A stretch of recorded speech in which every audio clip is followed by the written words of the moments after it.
nice sniff to start it off. Oh yeah, just exactly like Dad. We'll start it off with some nice noises. All right. Of course, when I woke up, I have a stuffy nose on the day that I'm gonna podcast. It's all right. It sounds good. I'm like losing my voice, so it's okay. This podcast is, and like I can already hear banging in the background of your podcast. Mom and Dad are being crazy. They're taking care. Mom's cleaning the kitchen. Yeah, Jackson is in there. I mean, I edited Dad so much, like I was telling you before we started the podcast. I just spent, so I got home at about maybe 8 o'clock, and it's almost midnight right now. I edited for like 3 hours, just trying to cut out all the noises and pauses that both him and I had, and the ums and ahs. Yeah. And I think this one maybe just gets left whole. I don't know. Yeah, this is a hashtag real podcast. Yeah, this is gonna be real audio. So in advance, sorry to all you audiophiles out there who are gonna get real offended about what's going on here, but it's like there's like 1,000 people outside my door right now because it's Saturday night at the night market, so everyone's just chewing beetle nuts, smoking cigarettes, and eating a bunch of fried food. So I don't know what to tell you guys. This is just the reality of the situation. We're just gonna have a fun one, but so we 1 minute and 30 seconds in, I'll do a little bit of an intro. We have the one, the only, the infamous Lily on the podcast, my youngest sister. So she's the second family member of mine to be on. So welcome Lily to my humble abode. Thank you. Yeah, it's good to have you. We've been trying to do this or at least talking about it for a while. Yeah. A ridiculously long time, honestly. Yeah. If it wasn't that, I just had to come to Mom and Dad's house. That's it. I just haven't. Well, I was gonna do it over Christmas, and then I just didn't. I don't think I ever contacted you about it, and then. It's okay. Over Christmas, I was like, I had to work. Obviously, we don't really have Christmas over here, and then after that, I was moving basically for 6 days and didn't have heat and internet for a few of those days, and it was a real mess. But now everything's set up. We got it going, so make this somewhat of a regular thing. I'm trying to get a few regular. Dad is pretty much contractually obligated now to be on every 10 podcasts. I'm probably gonna start doing one every week with Aaron. If he ever sends me his audio, Aaron, I hope you listen to this and realize that it's been a week since we recorded and you still haven't sent me the audio. But his is really good, and Dad's are always like really interesting conversations. It's not as political as our normal podcast, but it's still fun, and I don't really care. This is my podcast, and it's all about life, you know? It's mostly about politics. I mean, our website's all about politics, but whatever. Yeah. This is fun. Might get some new viewers if you have some other things besides podcasts, besides politics, I guess. Yeah, it's true. Although, I don't know. But I think eventually the time will come where everyone will stumble on one of the ones where Ari and I are just yelling at each other for 30 minutes about like some like Middle East policy idea, and then they'll be like, oh, this is like what this is about. But whatever, it's fun. I enjoy it all. I enjoy the arguments just like I enjoy the silly ones. Where have you listened to the most recent one I put up? Yeah, I think so. With Abby on it? Yeah, 17. Yeah. That one was pretty silly. Yeah. Yeah. I like when Jackson sleeps, I pretty much like put on podcasts, so it's either like the Young Turks or like ChinaPod, because sometimes I listen to, what is it, Secular Talk or like the Majority Report, but Secular Talk, Majority Report. If you like Majority Report, you should listen to Michael Brooks' show too. I've listened to that a couple of times. Yeah, he does like he does it sometimes. He does the podcast on like Thursdays or something, or Mondays. Yeah. Not Mondays. It's like one of the later days in the week, but he's on sometimes. I like him a lot. He's really funny and really good. Yeah. The last Majority Report I listened to, I think, had Sam and Michael both. Michael Brooks is always kind of on there, but he's not always like a big feature. He's he's kind of like Sam Cedar's sidekick, but they're both. Sam Cedar's good too, they got different styles of humor, but they're both funny. Yeah. Michael Brooks kind of reminds me of Ari Shaffir almost. I don't know why. Like just the way he talks, I guess. But it's all those Brooklyn boys. Yeah, that's true. Yeah. They're kind of similar. They're all New Yorkers. Yeah, exactly. What? That's right. That's what our podcast has got, that Midwestern charm. Yeah. I'm from various Midwestern states, and Ari's from, I guess he's technically from the Southwest, but Arizona might as well be a Midwest state. Yeah. So. Yeah. Yeah, that's all right. But okay, so I don't know. I always ask people to do like an introduction of themselves, but that's like such a broad question. So is there anything that you think people should know about you? Why should everyone know about Lily? I don't know. I don't know. I'm bad at. That was the worst part of college, was introduce yourself. Tell us a fun fact about yourself. Yeah, exactly. Give yourself. Can't smell. Use an alliteration to describe yourself. It's like, no. I never had that. That would be a nightmare. Yeah. Fun fact about myself: I can't smell. There's my icebreaker. Really? You didn't know that? No. I guess Mom and Dad didn't know that until recently either. Yeah, I don't have a sense of smell. What? Yeah. No, I don't. I was a shy child, so like I would just like pretend I could smell when I was little. I was really confused as to why people kept like telling me to smell things and I couldn't smell them. You're like, yeah, that smells like everything else. Like I vividly remember like at a family friend's house, and they were making like cinnamon rolls or something, and they opened the oven and like wafted it towards me, and like, that smells good, doesn't it? I was just like, yeah. Yeah, that and smells I didn't smell it at all. What the? Oh my goodness, that's like, you blew my mind. Like, so well, everyone else just learned a fact about my sister that we all learned it together, because holy moly, that's interesting. Oh, also for everyone, I'm probably gonna say a lot of curse words on this podcast. Same. Because I feel more comfortable cursing in front of my sister than my father. Even though the first podcast, I think Dad cursed before I did. Yeah. But anyway, they curse now. They have friends that curse. Yeah, it's so weird. They like. Okay, so for anyone that doesn't know, I'll give you a quick rundown. So one, when Lily says she's shy, that's very true, and like not just shy, but you're like. It wasn't, I don't know if it was just shy. Like, you're just, like, very independent. Like, even as, I remember, like, even as a young child, like, we would go to church every Sunday, because, again, for anyone who doesn't know, our dad is a pastor, or was a pastor for, like, most of our lives, I guess. Yeah. Like, basically for when I was in kindergarten until I graduated college, essentially. Yeah.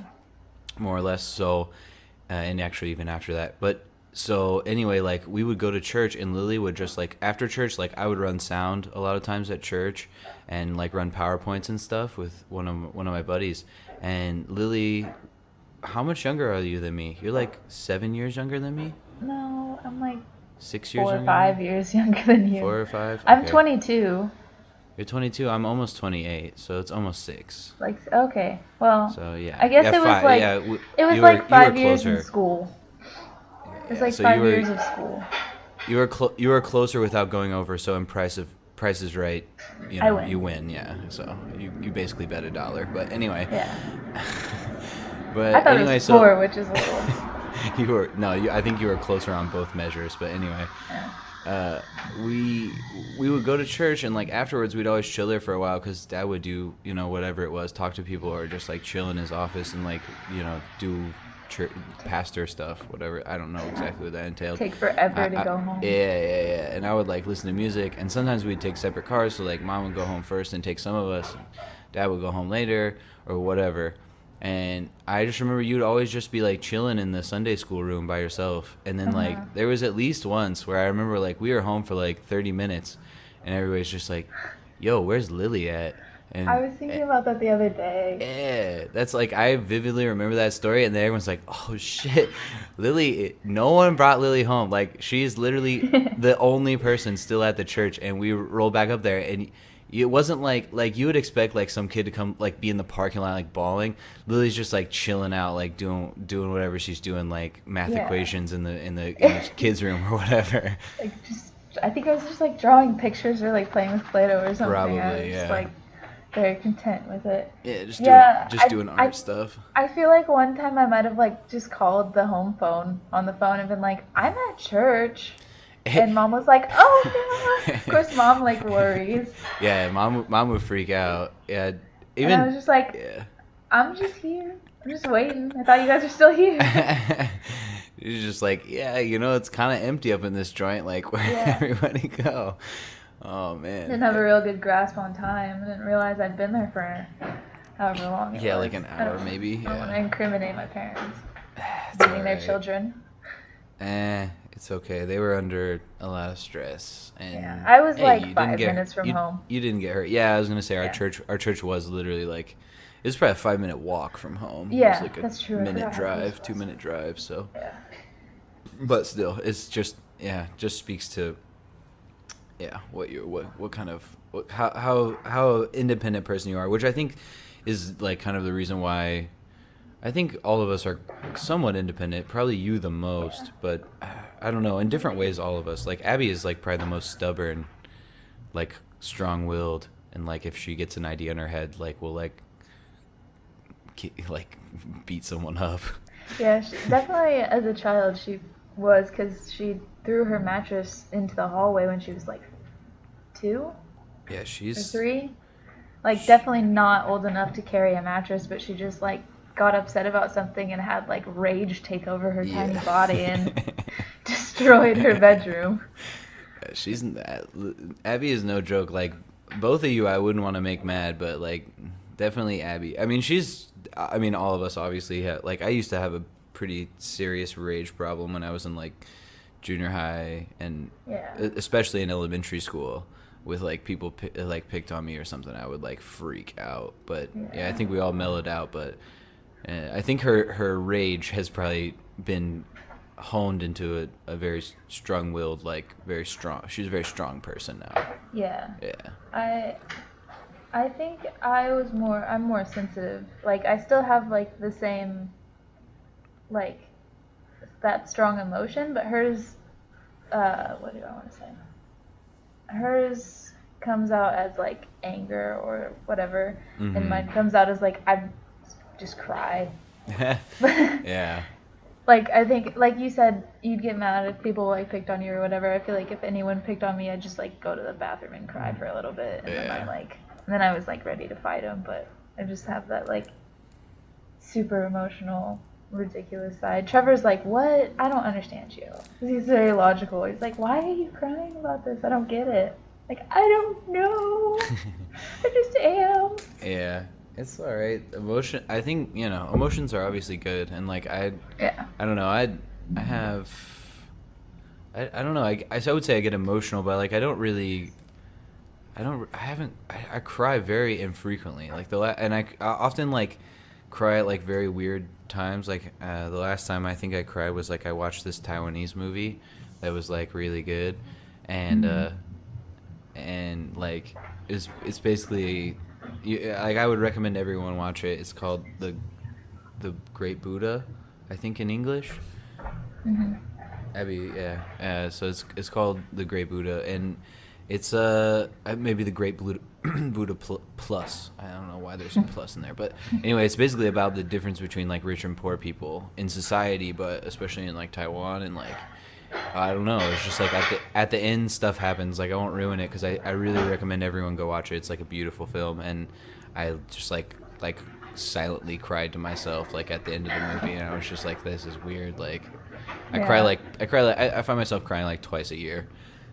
I probably cry like twice a month. Well, to be fair, in the last year you've had quite the experience. Shall we say? Fair.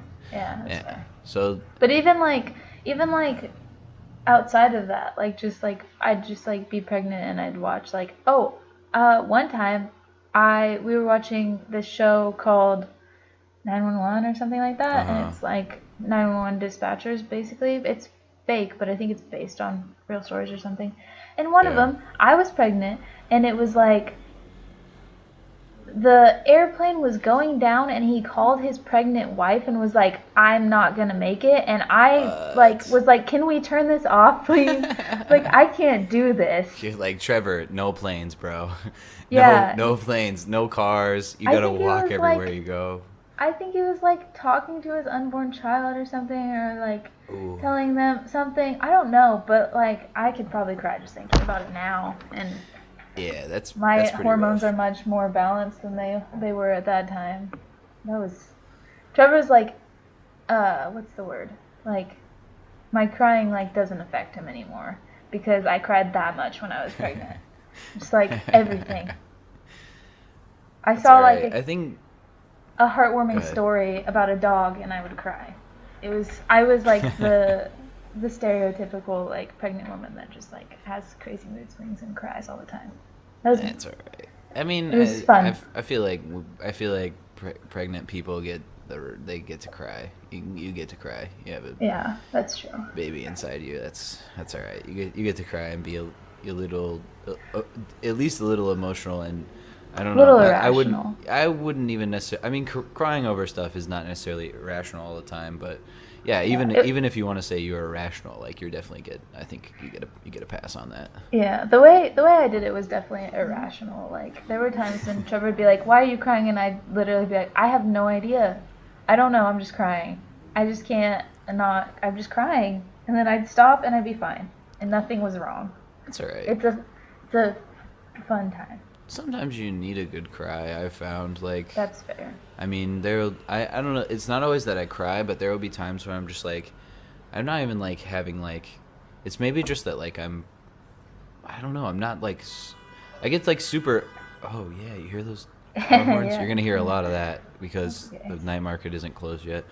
But I don't know. I get like I get upset about a lot of things and like angry Mhm. about like the world and like especially about politics and stuff. But like generally, I'm pretty even keeled and I can like switch on like being happy or being like friendly and jovial when I'm Mhm. like conversating with people. I don't know. Maybe like sometimes I think maybe I'm a sociopath, but I think because I think that I'm a sociopath, that I'm actually not. At least that's what I Yeah. hope. But like every once in a while, like I said, like a couple times a year, I'll just like stay up until like 5 a.m. just like watching like really sad like YouTube music, like some Mhm. like sad like bluegrass songs about like just like drinking yourself to death because Yeah. your baby left you or something. And it's Yeah. just like all right, sometimes I just need that like just some Oh sad yeah. time, you know. So Yeah, I think everyone needs that. I definitely purposefully watch things that make me cry sometimes because I'm just like, it's, I think especially for like stress wise, it's a good stress relief to just like cry because then you're done and you're like, all right, Yeah, that, you got it out. yeah, Yeah, it's all right. I think that's it's good to vent those emotions. yeah, definitely. Yeah. So That's me though. all right, so we have kind of like discussed this, but like so what I'm okay, so this may be end up being like a super long podcast cuz again last time we talked for like 3 hours. Yeah, Yeah, I so think like so. whenever Lily and I get together, we just end up like ranting about life and politics and like how much stuff sucks. Even The though like conclude, I feel like overall we're probably both moderately positive. I would at least consider myself a realist. Sometimes a little yeah, bit pessimistic, but you know. But yeah. so you've recently kind of like started getting back into politics. Like you mentioned earlier, you're watching Young Turks, Michael Brooks, some Mhm. secular talk, things like that. So, or I guess you didn't say Michael Brooks. You said Sam Cedar's show, but I do same watch idea. Michael Brooks though. Same idea is all. Yeah. But so what got you back into politics or I don't know actually how into I know you've always at least since like late high school it seems like you were into Mhm. politics. I guess just I won't explain your story for you. Like how did you get into politics I guess whenever you did and like how has that changed and why are you kind of because you told me I know during like your pregnancy and right after Jackson was born obviously however much you want to go into that like there was you know Yeah. you kind of detached yourself from Yeah. paying attention to politics which is understandable but how has that ride been and what are the reasons for that, I guess? I know that's a broad question, but take your time. We No. got literally Okay. until I pass out in my chair here. Right. Like originally, I think I got into politics in high school, but I didn't realize until recently that it was a very like surface interest, I guess. Like it was like, oh yeah, like I'll share things on Facebook, but I Uh-huh. didn't do a lot of like I didn't listen to like political podcasts or whatever. And it Uh-huh. was more just like probably in response to where we grew up because it's very Yeah. Republican Yeah. and uh like me and Jennifer were both pretty like liberal Uh-huh. and we were friends and that otherwise it was like a lot of really conservative people that like I don't know. But anyway, I won't get Yeah, too I was much gonna into say that. for just as a little aside, like for people that don't know, like we grew up. I mean, you didn't go to school until we moved to Big Lake, right? I was in second grade when we moved to Oh, you Big were in Lake. second grade, okay. Yeah. So So I I was like going into just junior high, but regardless, like the first 2 years you spent in Stella, there's like 200 people in that town, right and after we moved out of that place, we were in Big Lake, which is like on a a good day village. with on a good day with cats and dogs is like 175. Right. So, so like we lived in very like sticks, hillbilly town. Again, Oh. I've talked about hillbillies before. I love Mhm. some hillbillies, but very conservative, right wing country. I mean, if it tells you anything, I ran around barefoot in a cornfield when I was like 7. Like that's what I did for fun. Well, So the we behind mud our house in wrestled. Big Lake was a cornfield. Yeah, no, yeah. That's where I ran around barefoot in that field. And we one time like all three of us like had like a mud fight in the field or Oh something. yeah, I mean That we was what we even did for bef- entertainment. even before that when we lived on the farm, because we Mhm. lived on a cattle Oh farm yeah. before you started school, I think.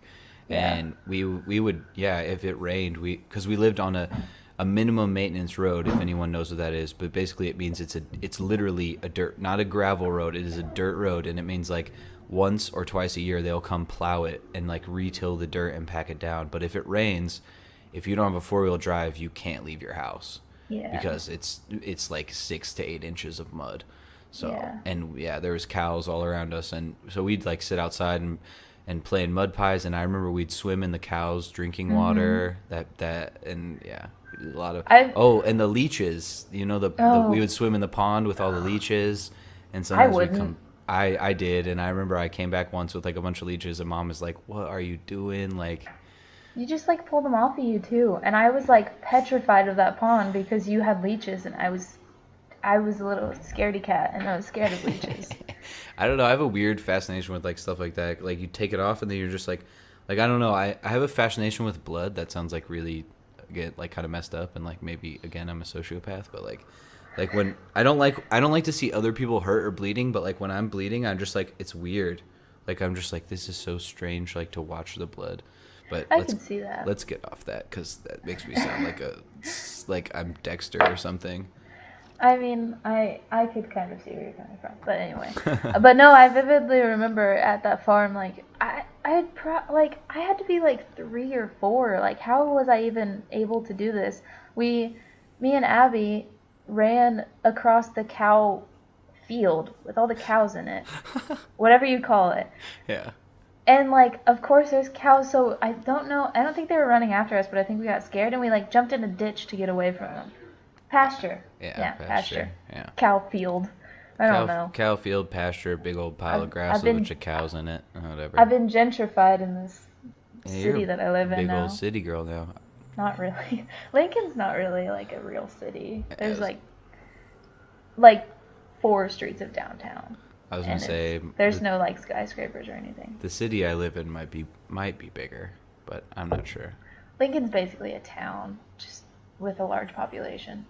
Yeah, they There's got a no lot. like The thing is with those midwestern cities, they have so much space that they can build out to, so it doesn't feel as claustrophobic.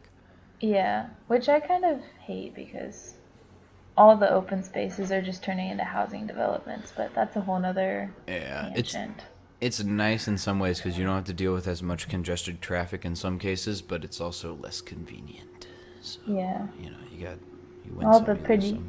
all the pretty places just get ruined by these like ugly cookie cutter houses. No offense to anyone that lives in a housing development, but your houses are lame. They're ugly and they all look the same. They're all the same. I drove through one the other day and it was like literally all the same. But I Yeah. also drove through a road that was a house, but it was like they have like a giant sculpture collection. So I mean, at least there's still some cool people, and it was the craziest house I've ever seen. Yeah. But anyway, back to my political career, Yeah. if you want to call it that. I was extremely like democratic in, or not democratic. I was a Liberal. Democrat, liberal, yeah, in high school. And then probably just more so in college, but it was still just like I think I did a lot of it identity politics now that like I've learned what that actually is. Yeah.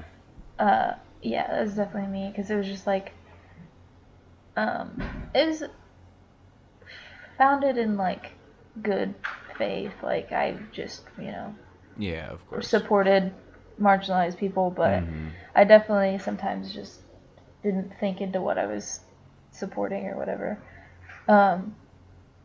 And I wasn't very like actually educated about it, which you can only be so educated in Mound City. Well, yeah, that's the thing We didn't learn anything. this was like I mean, we had the internet technically, but this is early stages of the internet, and where we lived, Yeah. the internet was trash. Like we Yeah. had satellite internet basically until like I graduated high school. And Yeah. I'm trying to think back, like I probably had a smartphone like maybe the year I graduated. Around that time I got a legit smartphone. And Yeah. then once I got into college, I like actually had a legit smartphone and like high speed internet and stuff. And that's basically similar to like when I started like venturing out. I Yeah. also It's funny getting how a that happens. yeah, I think you got more into like I guess like a progressive ideal, even if you consider it like maybe you were like a little not misguided, but just you didn't fully understand the ideals and it wasn't fully thought out, which is where Yeah. I probably was in college as well, because I was taking like a lot of like sociology classes. Like I have a sociology minor. I was taking a lot of history classes, and so I was just like very angry because like all the stuff I had been taught is like where we used to live, there are people with Confederate flags on their trucks and stuff, and they say, oh, it's heritage, not hate, and all this shit at the same time that they're saying the N word, and it's just like, Right. yeah, it's just like, okay, I don't know, this is all like really weird and confusing. And like when I was like, okay, so you weren't born at this time, but when we lived in Omaha, right before I started school, we lived in an apartment, and basically like all my friends were black. Like Yeah. yeah, like all the kids I would hang out with were black. And so like I went into the school, and like kids would make like racist jokes and just be like, okay, yeah, whatever. But then like when people were like actually like, cuz like some of those kids are just saying that cuz they've literally never seen a black person, and their Oh dad yeah. told them some racist joke. And you can't fault them that much cuz like they literally have no, that's their only sort of paradigm, is just this is what I've been taught, like I don't know anything else. But when they started getting older, and like when people were like really saying like really hateful things about different, whatever ethnic group you want to say, whether it's Hispanic people or black people or Muslims, whatever, it like got to the point where I was like, man, that's like not, it's not cool. And like I'm a very free speech absolutist, and I think that like almost anything can be funny if it comes from the right way. Like if you're punching up and making a joke about race or something like that, like it can actually be funny. Yeah. But when you're punching down and like trying to, and you're like end up making fun of like marginalized communities, like it's not. And so like Yeah. I got really confused at the end of high school, and then I think I kind of had like an awakening in college. Mhm. And just like what I'm trying to say here is like you were saying, like I got kind of into like identity politics and like pushing like I was like, oh, you know, microaggressions and all this stuff. And Mhm. it's just like I understand like where those sorts of things are coming from, but I think in a lot of cases they end up hurting their cause. Oh yeah. And there can be, you know, debates about the minutia of that, but yeah, you get too like safe, like when you get too safe spacey and things like that. I think you're not having real discussions, you know. Yeah, that's definitely how I was in like high school, and probably the beginning of college was very much like the what like I guess conservatives would consider like the liberal snowflake or whatever. Yeah. Everything was offensive and blah blah Mm. blah. Yeah. But then I had a really good writing class where we did a lot of debating, and it kind of taught me how to debate because I mean, we've always like we've always been okay to debate like in our house. Like I've never felt like we couldn't like speak our mind or Yeah. whatever. Like I know Mm-hmm. before Dad's been like, no, you can't do this, and I would like, if I would like come and be like, here, this is why, blah blah blah, like give him like Yeah. good reasons and basically debate with Mm-hmm. him or like put Yeah. forth my case, and it was a good enough case, he'd be Yeah. like, okay, like that's fair, like then you can go do Yeah. it or whatever. I, But yeah. which was good, but like I know in school there was never, it wasn't debates. Like we'd write an opinion Mm-hmm. essay or Yeah. whatever, Yeah. and there was no like debate afterwards because Yeah, no, not at all. Like basically, I don't know about like there was basically no far left opinions, and like I didn't really have a ton of well thought out ones myself in high school. But I remember like even very far right opinions were tolerated.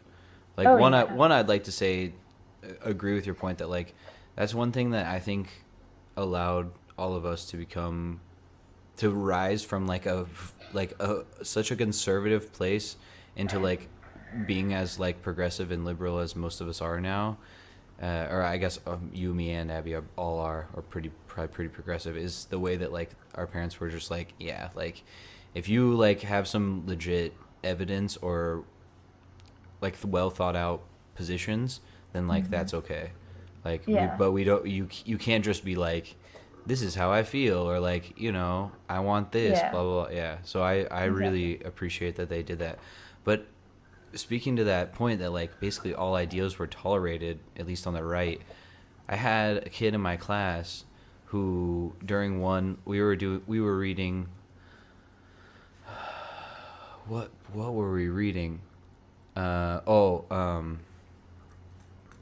To Kill a Mockingbird. We were reading To Kill a Mm. Mockingbird. And like, you know, like I guess if anyone doesn't know that story, I think it's like required reading, but like basically a white woman like accuses a black man of like raping her. And it's like not obviously it's not true, and like that's the whole point of the book is like that this guy's get lynched because he, you know, gets accused by a white woman, and white people's word is taken as bond over this black person. But one of the kids in my class goes, that's not right. Like when we were talking about like them having relations or whatever, having sex. And Mm. our teacher was like, what's not right? And he was like mixing races like that. He's like, that's not right. And I was like, what the fuck is this kid talking about? And Yeah, like I wasn't even super like libtardy then, you know. I was just like, what are you fucking talking about? Like, cause like I said, like when I was young, like I knew black kids, and I had a couple white friends, and we all played together, and like who cares, man? It's like yeah, it didn't make a bit of difference. And some of the fucking black parents that I knew back then were like like single parents, or they were like grandmas taking care of their grandchildren and working their asses off and right. doing work, and they were super nice to me, and they were like some of the nicest ass people I've ever met. So Hmm. when he said that, I was like, what is going on? And the teacher was just like, that's an interesting thought. And I was like, are you fucking kidding me? Like, Yeah, no, that's not an interesting thought. That's a fucking backwards ass piece of shit, stupid thing to say. And the fact that you're not calling him out on that, or even whatever you want to say, you can hold whatever belief you want. That's okay. I can accept that because I'm not into like policing and saying like that ideology is illegal, because you should have whatever's free speech you want. But as a teacher, man, as a literature teacher, you're not going to push back on that and go, hey, man, why do you think that? Why is it not reading a book about it too? Yeah, when you're literally that's the point of the whole book, is that like we all should be equal, and like black people should defend white people, and like as long as you're not doing the right thing, like you shouldn't. Yeah, it's like equality is the message of this book, and it was just all lost, and the rest of the class was like so taken back, or most of them, a couple of them probably agreed. Most of the class was like taken aback by it, like whoa, like we're all probably like have our little like behind racism, but like we're not gonna like go like out like that. But he called it out, and no one's gonna call him out on that because no one's got to like. We're all young, like we don't like have a good thought out argument, or like, and also we're not the teacher.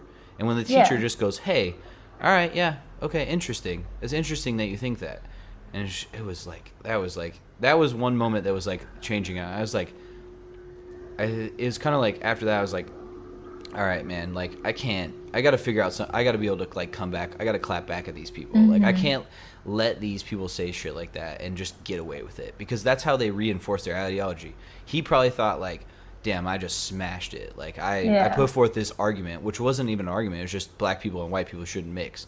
And someone asked him like why, and he was just like, you shouldn't. Like it's just the way it is. And that was his whole. Yeah, exactly. That was his whole argument, and no one refuted it. Was this person, without giving too much information, did he play sports? Was he good at sports? He wasn't good at sports. Oh, I think he did play sports in junior high school, but I don't think he played sports in high school. Because I was gonna say that's an immediate pass for anything, like. That is true. He could in our school at least. Like, oh, you play sports, so like you can say whatever you want, you can do whatever you want. All these, like I remember, I don't know, like people on the football team got caught drinking or whatever, and the like rule for that is you get suspended from so many games. Yeah. And it was all the good players, and so they had to like clean up trash at the football stadium. Yep. And they were in the next game, and I was like, okay, they're gonna learn nothing, but yeah. Right. No, it's reinforcing bad behavior. Absolutely. Right. Yeah. Which I don't think it's like the end of the world that high school kids drink. I think a lot of high school kids drink. It's not. I wouldn't endorse it, obviously, because that's not. It's not good. I think endorse. Yeah, I think the drinking age should be lower. But yeah, your point is well taken. Like it because I know kids that would like go during break and smoke cigarettes, and those are more like the goth kids, like the hardcore kids, which is like I wasn't quite in with them because they were like a little too crazy for me, some of them, but I was like a hardcore kid, kind of like straight edge kid. So like but like those were the kids that would like get shit on. Like I played sports too, so I was like kind of in the middle, but like those kids, like if they got caught doing anything, it was like you're expelled. But then this athlete who's like, they get like good grades because, you know, some of them were smart. Like some of the kids were really smart. Not to take away from everyone, because it's I don't want to paint with too broad of a brush, but there were kids that weren't smart, that shouldn't have passed classes, and therefore shouldn't have been able to play football. But they were good enough athletes where they could just slack off, or they could go drink and drive and get or whatever, you know, and it didn't matter because they're the good football player or the basketball player. I mean, if it tells you anything, I slept through like 90% of my math classes and I still passed. Same. Like with an A. No, with an A too. Like not even a C. And then I got into college. I didn't get A's. I'm not as smart as you are, but. Well, I feel like the effort of the teachers went down. Yeah. Like progressively, like from you to me, like they just progressively cared less and less throughout the years. And we had a different teacher too, and yeah. Well, I would say our math teacher when I was in school like didn't junior high was okay. Like I think our teacher then cared, but high school teacher didn't care at all. And also I had two different math teachers, and this also speaks to the curriculum at the school. Like I had I was trying to get into computer science, which was I should have known. Like if I would have known, I would have never tried, because our school prepared us so poorly for that. Like, we didn't even have computer classes, we had keyboarding classes. Yeah. Yeah. And so, like, I was trying to go in and, like, learn programming, and I, like, literally know zero things about programming. And I was going Yeah. in, and these kids are like, oh, yeah, I took computer programming, like, for, like, 3 years in high school. And I was like, what? Your computer has programming classes? But anyway, so, like, my math, I had to take pre-calc trig to get into the school I wanted to in the program I wanted to. And I literally had to teach it to myself because they didn't really offer the class, but they were like, we'll offer it so you can get into college, basically. And Yeah. they gave me a book and put me in the back of a different class, and the teacher was like, okay, like, if you have questions, ask me, but, like, just do this through this. And I was like, dog, I Jeez. haven't been taught enough of this anyway. Like, I don't understand math anyway. Do you think I can do, like, trigonometry and teach it to myself? Like, And math is I like, wasn't that motivated anyway. yeah, math is also a really hard thing to teach yourself, I feel like. Yeah. Like, you could teach yourself history because It's basically reading stories. I mean, there's interpretations and things like that, and, like, ideologies and things like that you have yeah. to teach yourself. But yeah, yeah, exactly. It's much But, easier, like, to teach yourself that. And you also have to have a good foundation for math. It all yeah. builds off itself, and when your foundation is so shaky and crumbly as mine was, Same. and some of that was probably my fault. Like, I didn't really have a huge investment in math, but I also was never, like, taught well. I mean, I had a few good teachers, but I think it was just, it ended up being too little too late, you know. Yeah. Well, my high school teacher was certified to be a middle school language arts teacher, and he was teaching high school math. Oh yeah. So, I had the same teacher for the oh, you did? when I took for the last year when I took the pre-calc Um, trig class. So yeah. yeah, I gotcha. Yeah. And that's, I mean, that's not, I, like, you know, you can fault him a little bit, but it's not really his fault. It's kind of the school, and then you can That's where he get was put. Yeah. yeah, and you can go to the larger point and just say it's funding. Like, the way that we fund our schools in Right. America is stupid. And to his what do you? I don't know. But to his Credit. credit, yeah. To his credit, he was really smart and he knew how to do it. He just didn't have the means to teach it. Yeah. Like, he Yeah. definitely knew what he was doing, Yeah, but he just couldn't communicate it in a way that made sense to us, basically. He was not my favorite teacher at that school, but he was definitely a smart guy, and I liked. Yeah. He had a good personality too. He was yeah. I had my beef with him at times, but, like, we were pretty tight because, like, Yeah. he called me out on, like, some of my BS, like, at times. Like, I would just, like, say, like, dumb stuff that I heard, like, and he would be like, nah, like, what did you think about this? Like, but he wasn't, like, a complete dick about it, because, like, there were Yeah. like, I wasn't, like, I don't want to make it sound like I was, like, oh, I was a bad boy in school, but, like, I got in trouble a lot. Like, I would talk back to teachers Yeah. a lot. Like, I got suspended from basketball games before for, like, I got kicked out of class once because the teacher was being, like, a dickhead to me.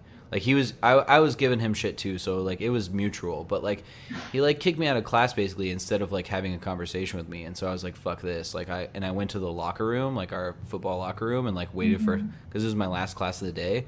And I just went out and hung out in there. And then, like, the fucking principal came looking for me and was like, well, you just left class. And I was like, well, he kicked me out of class and, like, told me not to come back. So, like, yeah, I didn't come back. Like, what do you want me to do?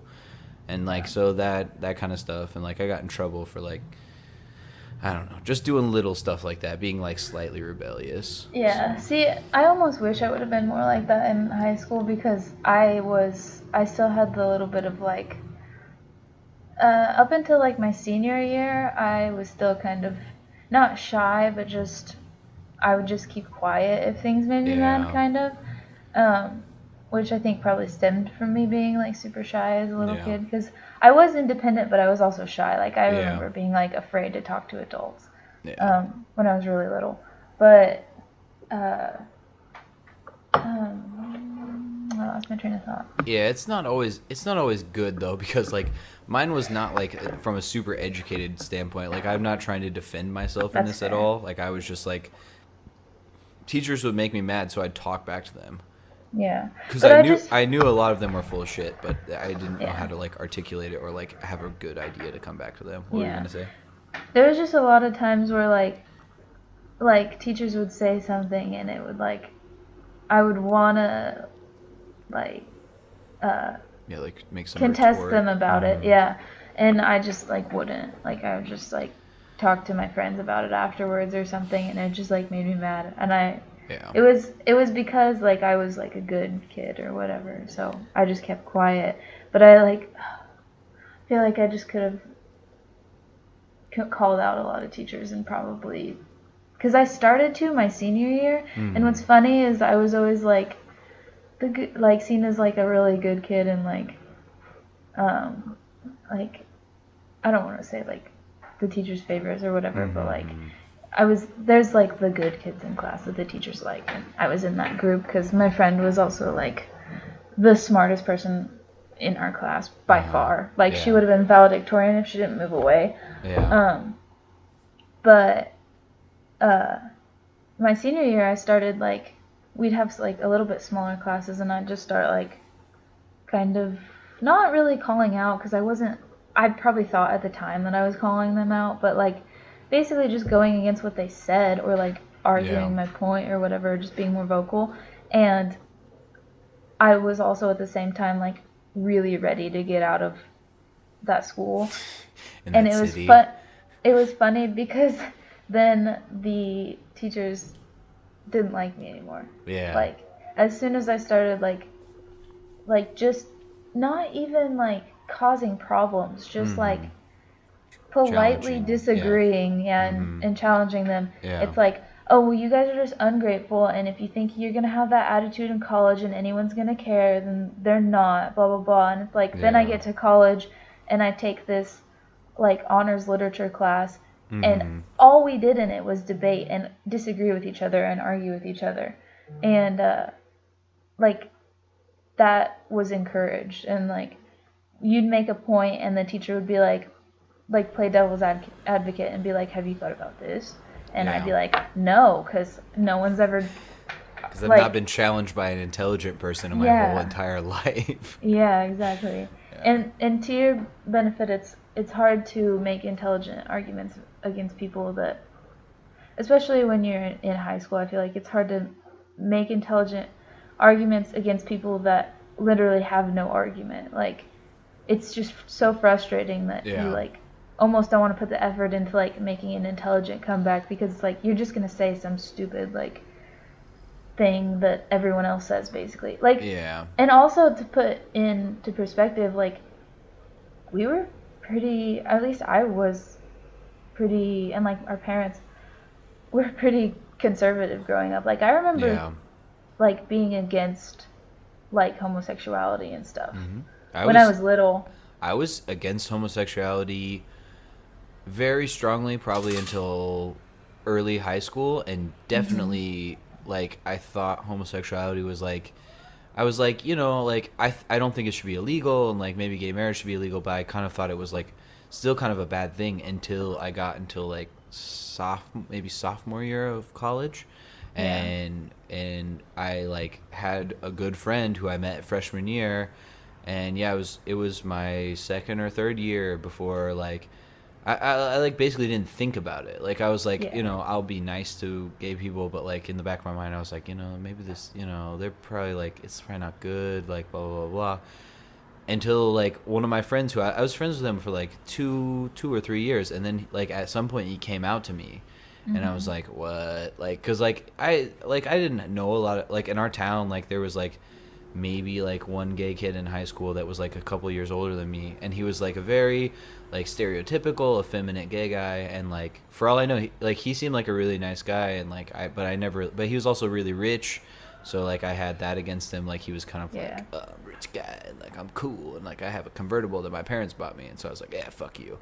But I met him, and this dude is like very like manly, like not not the stereotype of like a homosexual man, and so I was like it like blew my mind when he came out to me. And then the thing that like broke my fucking heart was like he was like, you know, like he like came out to me and he was like, you know, like I just wanted to tell you. And I was like, yeah man, fuck yeah, like I don't care man, like you're like my good friend, and like I love you dude, like you're my bro, like I don't care, whatever.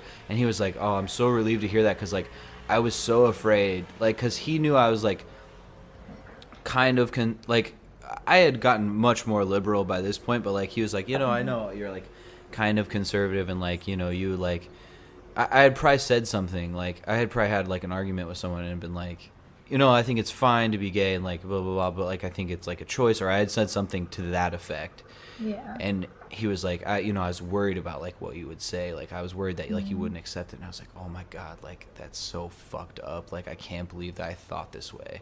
And I can't believe that I thought it was like a choice, like, because probably up until that point, I probably thought like, that's probably like kind of a choice. And that's like a very conservative thing to do, is like to think like a certain way until like you actually confront it yourself. But like that's what it was. I was just like, oh man. And like that, like I think that like really changed the way I thought about a lot of things, and like made me like accept things more, at least politically, like more based on evidence than like my personal experience. Because like I'm a fucking straight white male, like I haven't experienced anything, like Yeah, exactly. I had a friend come out to me as bisexual also, but that was in high school, and then I had another friend who was asexual, and that one blew my mind because I never even knew what that was. And I vividly remember her telling like a teacher that was at the time like we were both like close with and would talk to, and the teacher was just kind of like, well, like basically not telling her she was like wrong morally, but just like, oh well, you just like when you're older, like, you'll grow then out you'll of it type experience thing. like sexual attraction, like you just haven't experienced it yet. And she was like, no, like I don't feel attraction for people. Yeah. And I remember just being like, what, like like to the teacher, like I didn't say anything at the time, which I wish I would have, because now like obviously now I'd be like, you're a fucking idiot, like don't tell her how she feels. But like I was just like, I can't believe that he just like, that's not the response. When someone's like, hey, I'm asexual, first of all, that takes a lot probably to say, I'm sure. Oh man, yeah, the courage that it takes to say that. Holy especially God. like I feel like it's becoming easier to come out as like gay, but like people don't know what asexuality is. No, like, and they have no way of understanding, because it's completely against the paradigm of their life. Yeah, exactly. Like I don't really, well, I don't really understand it personally, obviously, but yeah, exactly. But like I can, I guess, sympathize. It's empathize or sympathize. I get those two mixed up, but I can sympathize with it just because I feel like I've been exposed to more of those kind of things, like people, feeling different ways towards different people or whatever. But yeah, when someone takes the courage to come out to you and then is like, you can't just be like, oh no, that's not how you feel. You're just completely like undercutting their whole like identity, basically. Yeah, it's super ridiculous. It's like, well, actually you're wrong. And it's like, and I hate the argument. I hate the argument of like, basically you're just like too young. Like you just haven't experienced that yet. She had a couple like partners by that time, and she was romantically attracted to them, but not sexually. Yeah, that's a whole different thing, but people don't see it as a different thing. Well, because most people don't understand that paradigm, and I mean, it's understandable not to understand that, but especially as an adult, to just dismiss that out of hand is like, I don't know, especially as an educator, it's just like kind of irresponsible, Right. It's just like, instead of trying to like understand how the student feels, you're just like, yeah, no, well, you'll grow out of it. Yeah, I agree with you. I think that I will, to some degree, I understand that, because like, again, like we've both said, like we've grown so much since we were little, since we were even in high school. High school's not really little, but it seems like a young person to me now. Yeah. And it's just like, which makes me feel old, but it's just like, yeah, you can do that, but you would give that person so much more of a positive experience if you engaged with them instead of just telling them that you're wrong and you'll grow out of it. Because, like, that's stupid. Like, people grow out of those things, like, grow up. Not grow out of those things. They grow up, and they grow into so many different things. And, like, obviously there's adults that are asexual, so it doesn't mean that it's not something you grow out of. Yeah, And exactly. so it's a silly argument to say, well, you'll grow out of that ideology. And no, if their ideology is genuinely toxic, which obviously being asexual is not at all, but if their ideology is toxic, like the kid that said like wants to reinstigate like miscegenation laws, like doesn't think that black and white people should have sexual relations, like instead of just saying, one, you definitely shouldn't say, that's an interesting fucking thought, but you know, if you do want to like engage that, then you should say, why do you think that? And if they don't have a good answer, then say, well, you see, like, you don't have a lot of evidence for that, and there's a lot of black and white people that are very happy and, like, have great families and, like, love each other a lot. So I think that's a much more evidence for that.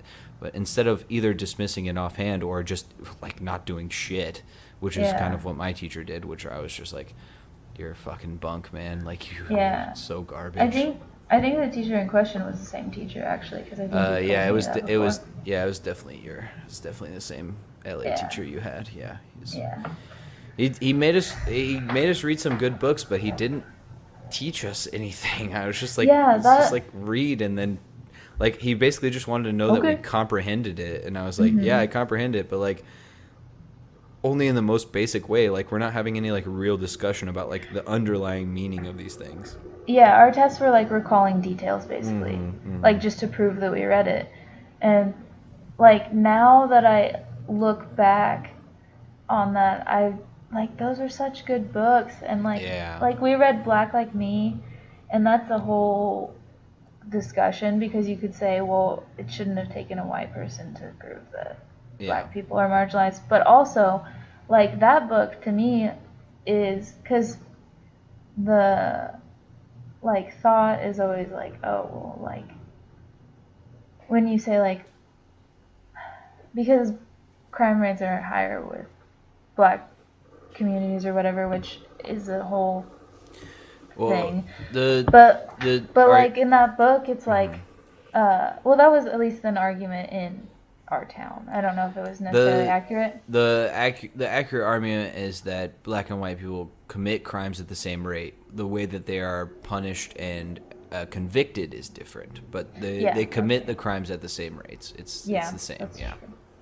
But even if you were to make that argument in the book, it's like, well, of course they're acting this way because the state that they're in is so depressive. Of course they have to drink alcohol to deal with it. Of course they have to act out to deal with it, because their life is so terrible at that point that like he's like, of course, like I was a white person and I felt this way when I looked differently or whatever. Like, this is sad. Like, of course that leads people to do destructive things because they don't know how else to deal with it. How do you deal with not being able to feed your kids? Well, and I mean, and the thing is that's funny about that is like the people that are in a similar situation in the towns that we lived in, who are poor white people who are farmers or work dead-end jobs, they're also drinking a lot. They're also going out driving drunk. They're also shooting guns off in the middle of the street. But they're in a much less populated area, so it ends up not mattering. And if the police pull them over, it's someone that they know, and so they go, all right, Bob, you drive home and you don't do this shit again, and that's the end of it. Or, hey, you're my buddy, so like I'll drive you home, and that's okay. Like, but when a white police officer who doesn't live in the same neighborhood as the black guy pulls up on him and goes, oh, I've been taught by my training that I should be uncomfortable, and this guy may have a gun. And that, all the stereotypical things that come with that, well, I guess I'm just going to shoot him 9 times in the back because I feel uncomfortable. And my life is the most important thing as a police officer, even though they want to claim that it's the most dangerous job in America. But it's not a dangerous job if you shoot the people before they have a chance to, do it. Communicate for themselves. But yeah, I mean, I don't know. There's like good books from sociologists that go live in Puerto Rican neighborhoods in New York and stuff like that, and when you live in a place that has been so completely drained of all its economic possibilities that there's not even a grocery store with fresh produce within 2-3 miles, yeah, people are going to start slinging crack to take care of their kids. Yeah, If exactly. they're, yeah, it's that's, you want to talk about capitalism, free markets, that's the fucking free market right there. That's the wild wild west. You got a demand for crack cocaine, meth, heroin, even down to weed. Yeah, people are going to sell that to make money to take care of their kids Oh because yeah. they care about their kids. And I hear these like people all the time say, I would do anything for my kids, and then they hear, oh, some black dad got busted because he was selling weed, which is like less dangerous than alcohol, and they're like, that bum, whatever, like, racist dog whistle that you want to throw under that, like, that brute, whatever. It's like, you've said the same thing. Like, if your kid was starving, you wouldn't sell someone some weed to pay for groceries. Like, fuck you, that's bullshit. Yeah, exactly. Well, But and like, I don't know.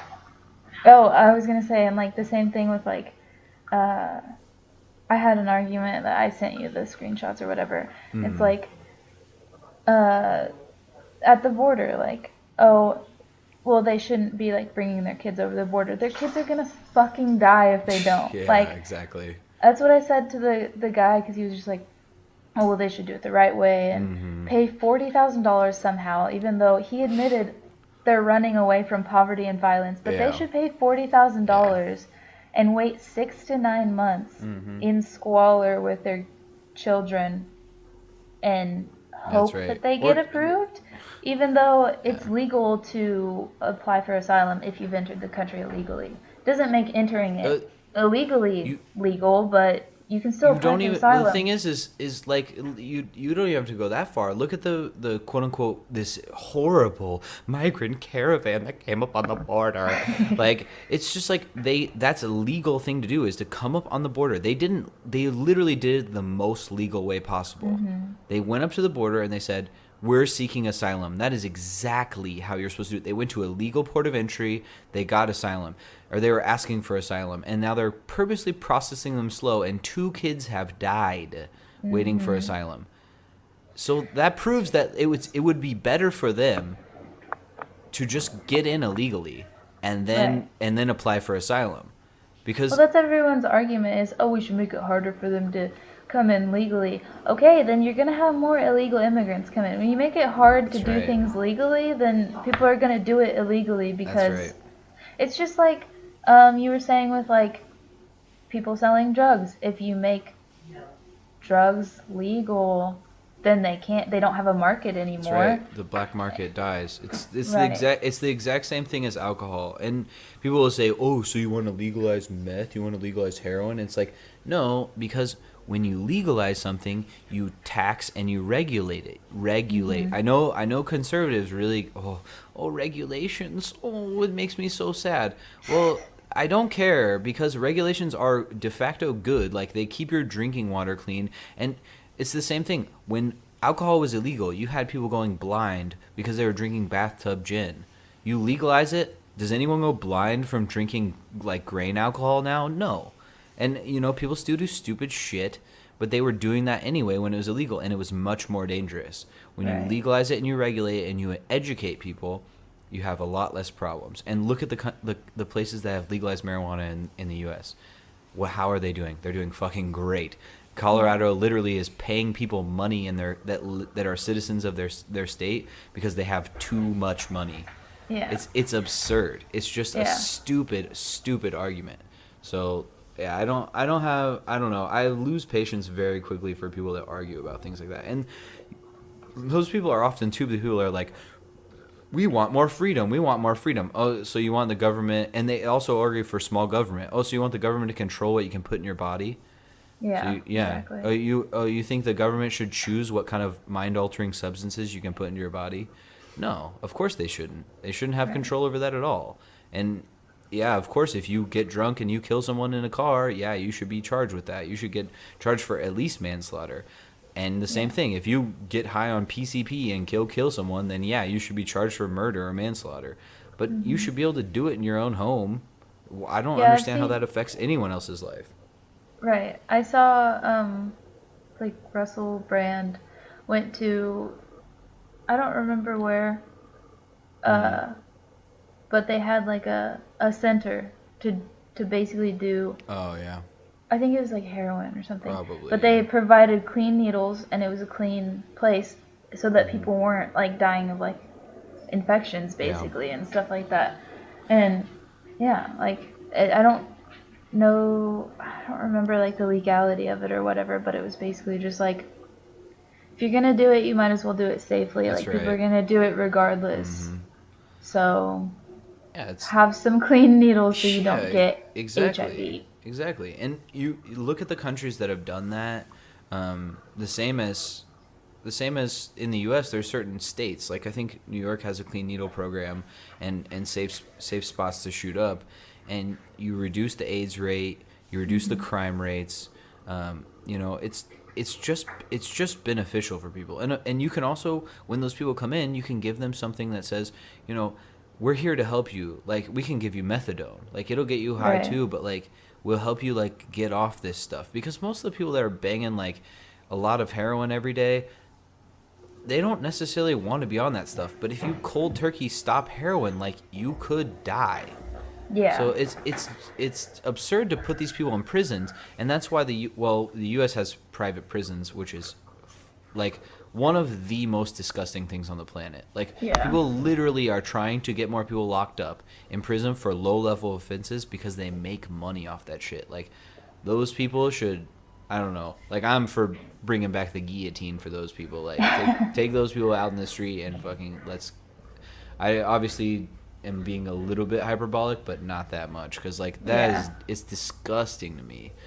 Yeah. So yeah, we got to get rid of this sort of stuff, and like I said, it decreases recidivism rates when you stop punishing these low-level offenders and stop making everything a crime. Like, there's no reason for all this to be a crime.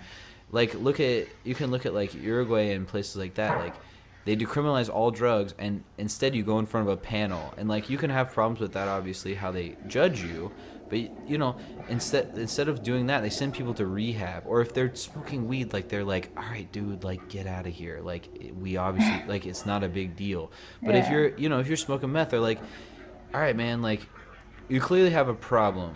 Or they have like psychologists and sociologists on these panels who can legitimately, it's not thick hot dog necked like police officers in Oakleys that are like slamming your head against the back of a car and like, oh, I swear to God, I'll fucking kill you if you fucking try anything. You got anything that's gonna stick me in your pockets? And it's just like, the difference between those two systems is like, it should be night and day. Like, obviously you need people who understand the mind of an addict if you're going to have them dealing with these sorts of people. And I understand we have to have police, If you come up to someone that's tweaking and you're like, don't move, like you just said, like, that doesn't elicit the best response in someone who is tweaking, high. Exactly. Like, that is going to cause them to panic and act irrationally. Whereas if you would come up and just be like, hey, man, like, let's talk, then they're like, okay, I can trust this person. I'm not gonna try to like stab them with my dirty needle, basically. Well, whatever it is. Yeah, and it's very rare that even they do that. Like, I mean, one there's there's racism, but there's also things like cops don't understand how to de-escalate situations because, and it's not all the cops' fault. They're just, the training is so bad. Like, I've seen training videos from these cops, and basically they're put on in front of like a VR screen or like a some sort of projector screen, and it's just people popping out of cars and shooting them in the face, and that doesn't happen. It doesn't happen in America almost ever, but that's how they are trained. It's always be on the ready, always be grabbing your gun. Everyone's trying to kill you, especially that black guy.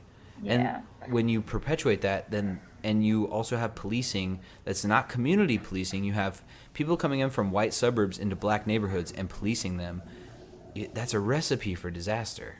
Right. It's just not going to be good. And then on top of that, you have all these racist laws that are actually getting better. Like, some of the fair sentencing laws have actually been improving recently.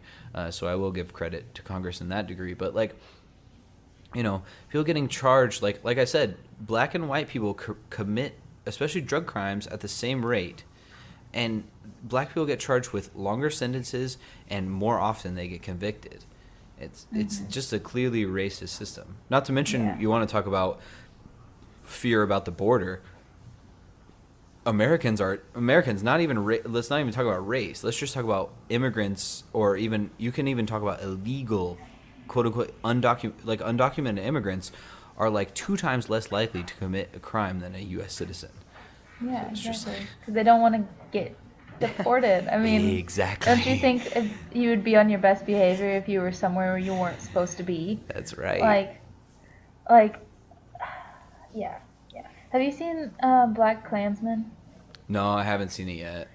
It's interesting, but it reminded me because you were talking about de-escalating the situation, and they go like undercover, basically, and they're like, so what do you do if he, because one guy's Jewish and he goes undercover as like a white supremacist, which is, and he's like, what happens if they like are like, are you Jewish? And he says, he like denies it at first, and then he goes, what if they continue? And he says, de-escalate the situation. He's like, hey man, like, I'm not blah blah blah blah, and like, and that's the way to do it, not to just, like, he's not like, oh, I'll pull my gun on him, Because then what happens? You get murdered or someone else gets murdered. It's a stupid way to handle the situation. It's just to escalate everything. It's absolutely absurd. Dad may have created the best like filler music for me ever, because he like I do the same thing. Like after like an hour, I always just have to pee because I'm like drinking water and stuff while we're podcasting, and it's just you gotta stay hydrated. Right. So he like everyone will have listened to this by now, so I can spoil it. But he just like he's like, I was like, hold on for me a second. He's like, do you want me to like sing some, like play some what did he say? I don't know. I forgot what he said. Like play some like some interlude music or something. And I was like, I was already gone at the time, so I couldn't hear him. Like I put my headphones down, and he just starts like whistling a song. It's like a super Carl Forehand thing to do, and just So it was very good. So I may just put that in like every interlude for every long episode that I have now. That's a good idea. Yeah.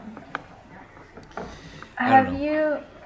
Go ahead. I was also gonna ask, have you? Because I made notes because I was gonna forget things, of course.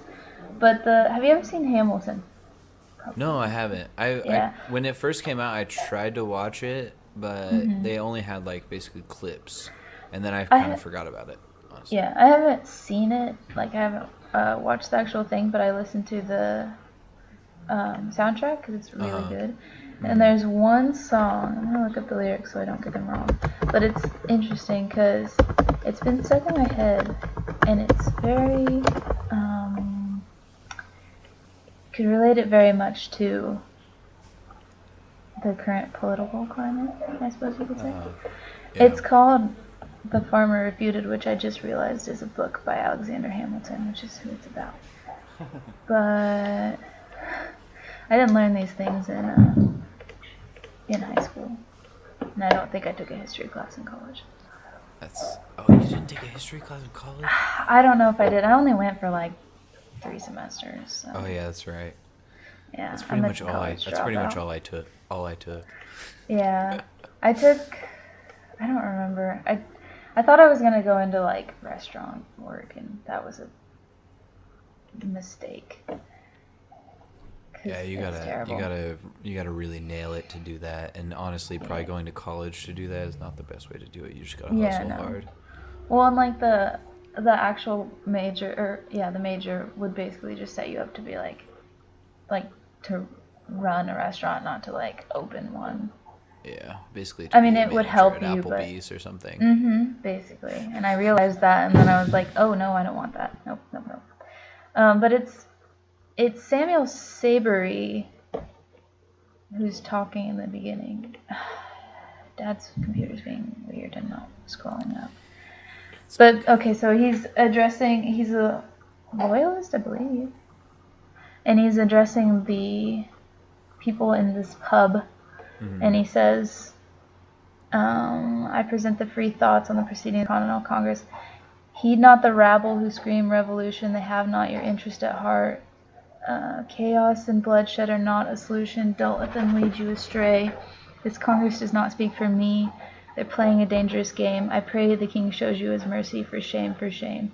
And it makes me think of conservatives every time I hear it, because it's just like, don't go against what's going on. Like, you guys protesting isn't going to do anything. It's not a good idea. And then I pray the King, Donald Trump, shows you his mercy. And then Hamilton retorts, and they're like singing at the same time, so he's singing like similar. It's supposed to sound similar. And he says, well, he starts with yo, which is great. He says, yo, he'd have you all unravel at the sounds of screams, but the revolution is coming. The have-nots are gonna win this. It's hard to listen to you with a straight face. Chaos and bloodshed already haunt us. Honestly, you shouldn't even talk. And what about Boston? Look at the cost and all that we've lost. And you talk about Congress. And then the other guy says, Congress does not speak for me. And he says, my dog speaks more eloquently than thee. Which is also accurate. He says, my dog speaks more eloquently than thee. The other guy says they're playing a dangerous game. He says, but strangely your mange is the same. And then, I don't know. He says it's pretty good, and your point is absolutely right. I think, and the thing is like even the Republicans have gotten slightly more sly to these things. What you're talking about is like the whole like don't protest, like don't blah blah blah blah blah, like don't whatever whatever you want to say about that, like. But the thing is like they clearly they don't want people to protest, but they're trying to be like, what they do is they basically tried to like take over the iconography of Martin Luther King, and that's who they point to. Like if you ask, you go to a conservative and ask them, okay, so is protesting okay? And if they say no, then say, okay, you're not American because you don't believe in the Constitution, because we have free speech, so we should be able to protest. Right. Most of them will say yes, and you say, how should we protest? And they'll say, you need to do nonviolent protests like Martin Luther King. He was so great. He was a conservative, even though he was a socialist. Like, he opposed the Vietnam War, blah, blah, blah. I shouldn't have to explain this from anyone who listens to this podcast. But look at what Colin Kaepernick did. Exactly. That is literally, it's less invasive. It is less invasive than what Martin Luther King shut down bridges. Right. This fool was marching across roads. He was going into places where it was like complete, like he was basically like, you could argue he was like inciting violence. He went to places, these people, and not just him, the Freedom Riders. You had all these groups that were going into these places that they knew they were going to get like fallout from this. They were going to get, some of them knew, like, basically, I might get killed. Colin Kaepernick literally took a knee during the national anthem, and he did that because a veteran told him not to sit on the bench. He asked a veteran, what should I do? And the guy said, don't sit on the bench. That looks disrespectful. Take a knee, and that will be okay. And that's what he did, and they're still this. And, like, they use the dog whistles. It's just like, this thug, this blah, blah, blah, blah, blah, blah, blah. And, even like, you have... Yeah, go ahead. I was just going to say, even though he's like the times I've heard him speak, he's like an incredibly well-spoken person. And super they're like, smart. well, and they're like, what are you doing this for? And he's like, police violence. It's, blah, blah, blah. And he says his point very, like, concisely and calmly, and he's not like, these motherfuckers. He's not a quote-unquote angry black man like they all want to paint him out to be. And they will say, like, he's anti-American, but again, if you ask him, he loves America. And like there's a quote that I'm gonna butcher, but it's just basically like what is it? Basically, like protest is like the highest form of patriotism because you're trying to make your country better. Yeah.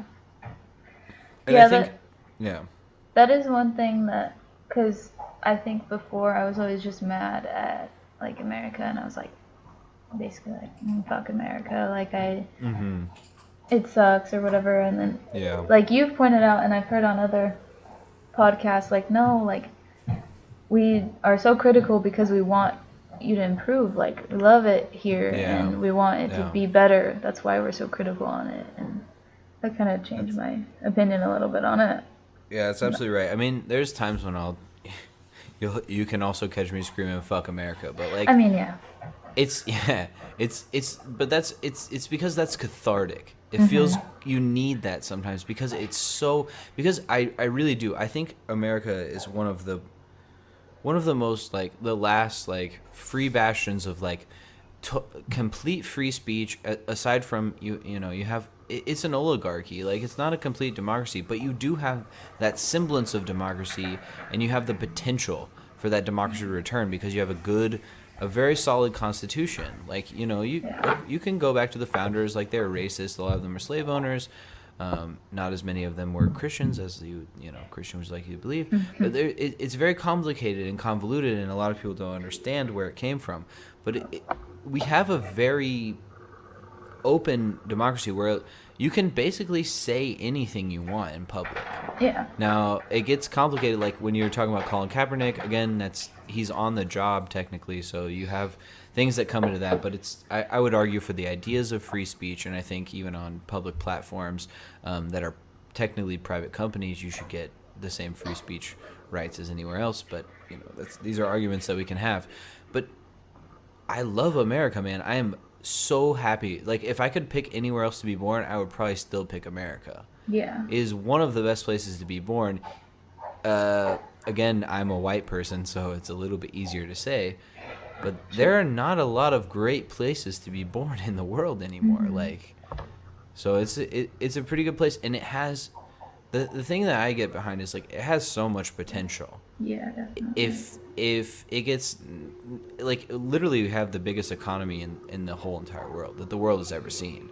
If we do some things like fix the tax rate and get out of some of the illegal wars that we have, America could literally be like a paradise on earth. It could be the greatest place that like the world's ever seen.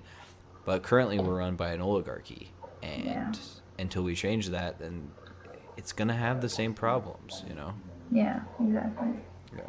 The little bit rest of that song that I always it's been like replaying in my head is so he gets to like it gets to like the bridge, so the key modulates, and the guy Samuel Savory starts repeating his speech again. And Hamilton says, "If you repeat yourself again, I'm going to scream. Honestly, look at me. Please don't read." And then he says, "Don't modulate the key, then not debate with me," which I feel like is a good. It's what a lot of people do, basically. Yeah. Obviously, not literally. And then Burr chimes in and says, "Alexander, please." And Hamilton says, which is my favorite line in the whole thing. He says, "Burr, I'd rather be divisive than indecisive. Drop the niceties." Like, he's like, dude, I'm not going to shut up. Like, I feel like that's a big thing, too, is, like, don't rock the boat. Like, just, please, have some decorum, Rashida Tlaib. Yeah. Don't say the word motherfucker. Yeah, don't say motherfucker. Rashida Tlaib is like, I'd rather be divisive than indecisive.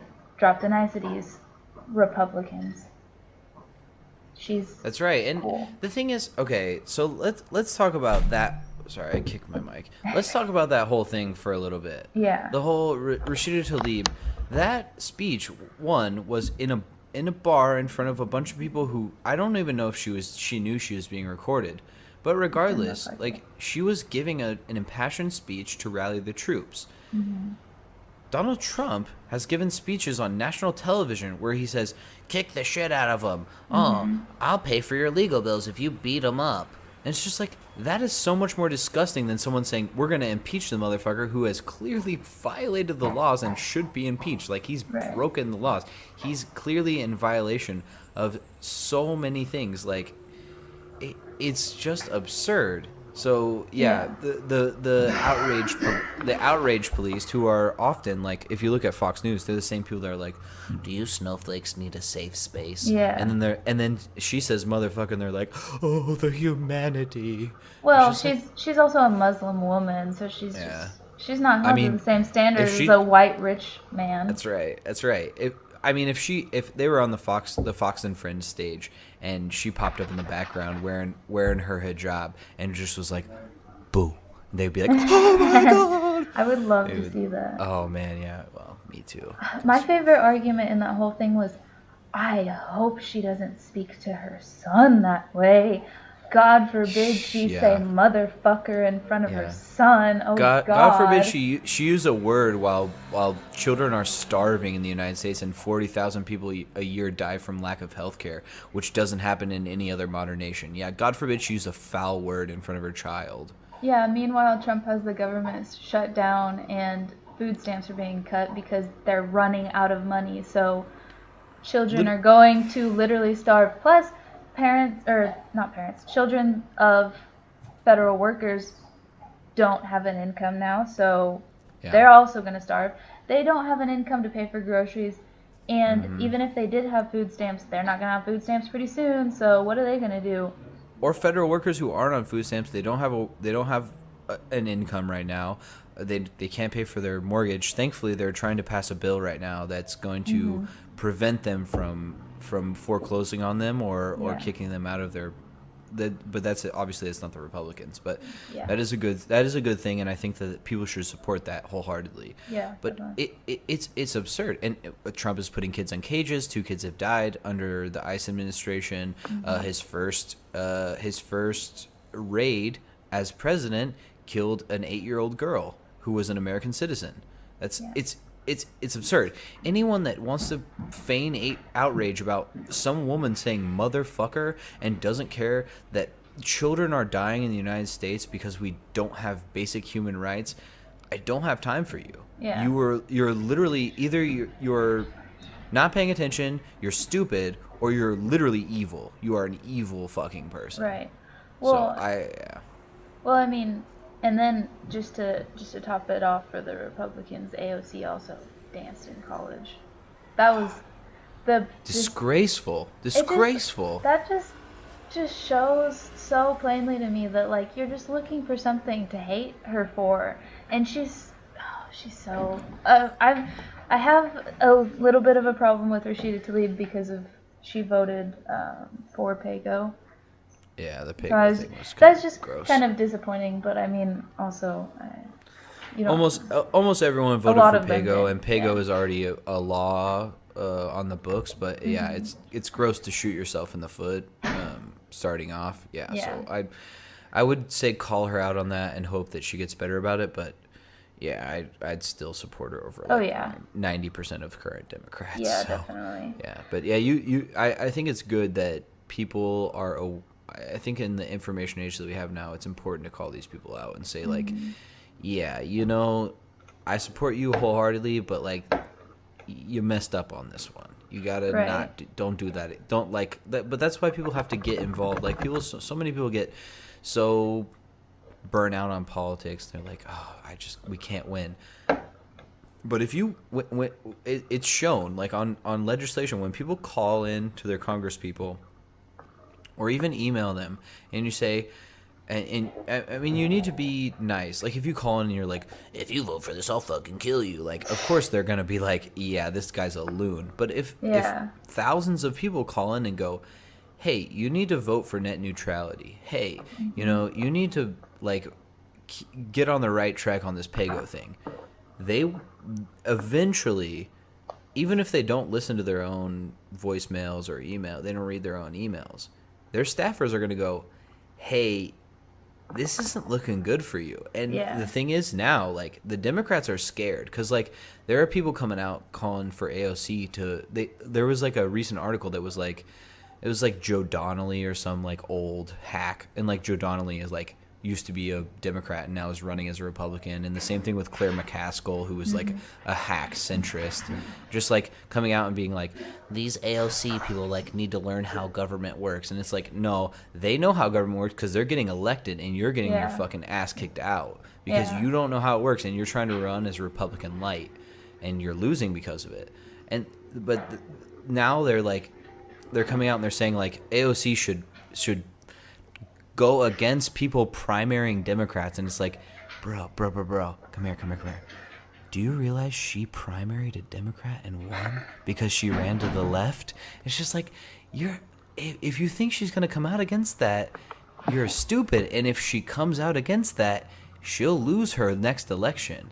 And she won't do that because she's principled. But if she did, she knows she'd lose. Yeah. Because people are waking up to that stuff, man.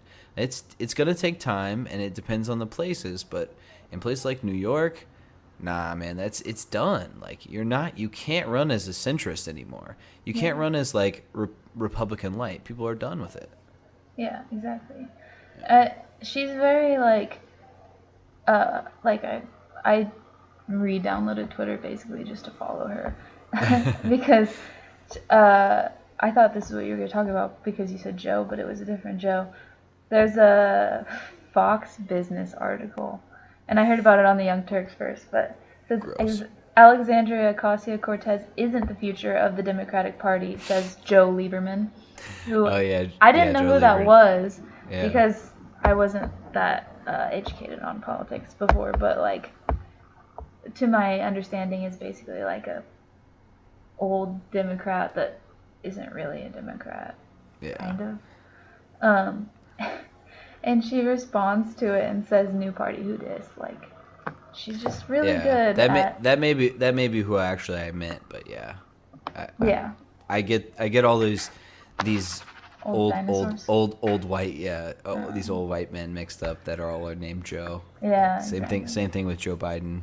Right. Yeah, that's like that's the thing is, dude, she like not like these people are all like get on her, like the Fox and Friends, like the stuff, like they like be like, she's always on like Instagram and stuff, and it's like, yeah, because they know like they're like people, like we know like from the Senate hearings, like you guys don't know how to use Google, but like these people are just like normal people, and like I'm not for like being on social media all the time, but like it's just part of like, it's literally like the public square now. Like that's how you get your voice out. Like that's how you say stuff. And like you can do it in a stupid way that's like boring. And I'll be like, yeah, cool. You got like a new pair of shoes, and like maybe you don't need to tweet about that. But like a congressperson, like besides from all that, like y'all know Donald Trump be on Twitter like every morning at 6 a.m. Like hitting Xannies, like he's doing bars, and then he's like tweeting out like, exactly. He's barring up, and then he's just like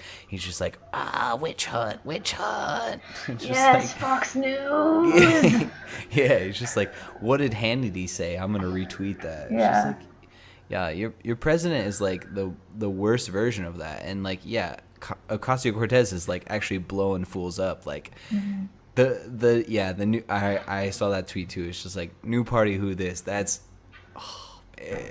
killing the game. Yeah, that's so good. On the Young Turks, they're like, the only problem I have with that tweet is that Joe Lieberman probably has no idea what that means. He doesn't understand it. He had to go like ask one of his like 18-year-old aides about it. Or like exactly.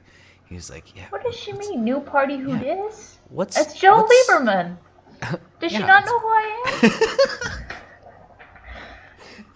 am? Clearly, I'm Joe Lieberman. She can see my Twitter handle, right? It says right there in the title, Joe Lieberman.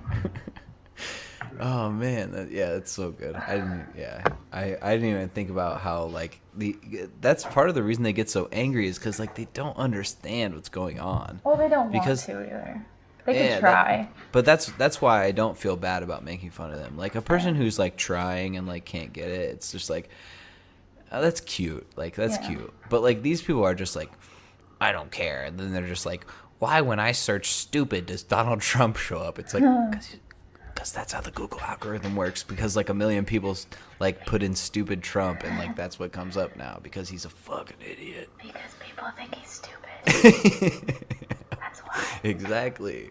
That's exactly People right. equate the word stupid with the U.S. president. If he stays in for 2 more years, they literally might put a picture of him in like the Merriam-Webster dictionary. Yeah, under like buffoon. This yellow. Something, orangutan. Either buffoon or orangutan. Yeah, that would be better, honestly. Put it you know the whole story about him suing over the orangutan joke, right? No, I don't. Okay, so this goes back to like the whole right wing, like basically everything that the right wing says is like basically they're just projecting onto the left. Like Trump, Trump and the right wingers always called people snowflakes, but Trump literally sued Bill Maher or tried to sue Bill Maher over a joke. I don't know if he tried actually. He threatened to sue Bill Maher over a joke. I don't know how the litigation went, but he threatened to sue Bill Maher over a joke because, Trump had questioned Obama's parentage and whether he was basically like a legal citizen, calling for the birth certificate.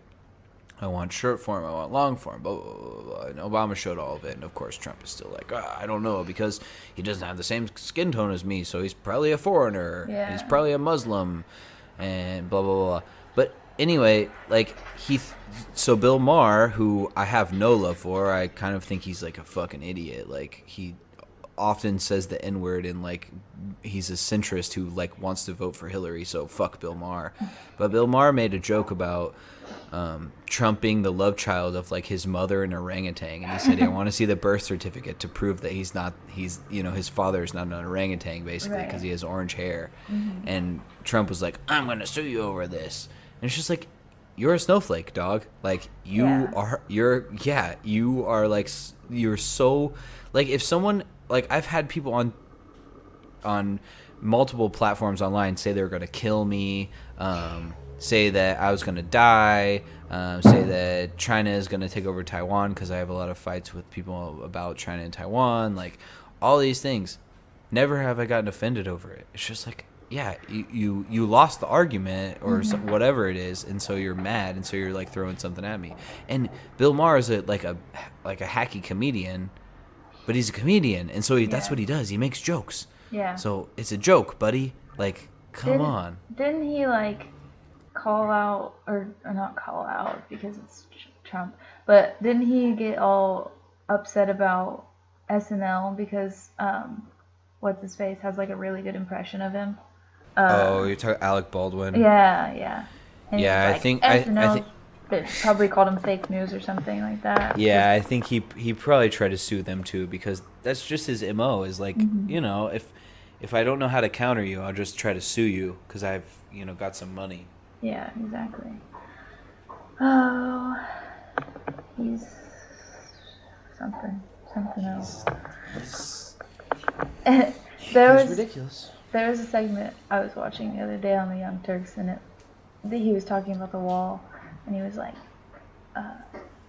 yeah, some people say the wall is medieval. Well, the wheel is also medieval, and I see all these cars out here, and they have wheels on them, and some. And John Adirola just, like, tore him apart. He's like, the wheel and the wall is the wheel wall, and, like, the white walls, and then that gets confusing because, I don't know, he did it so well, and it just...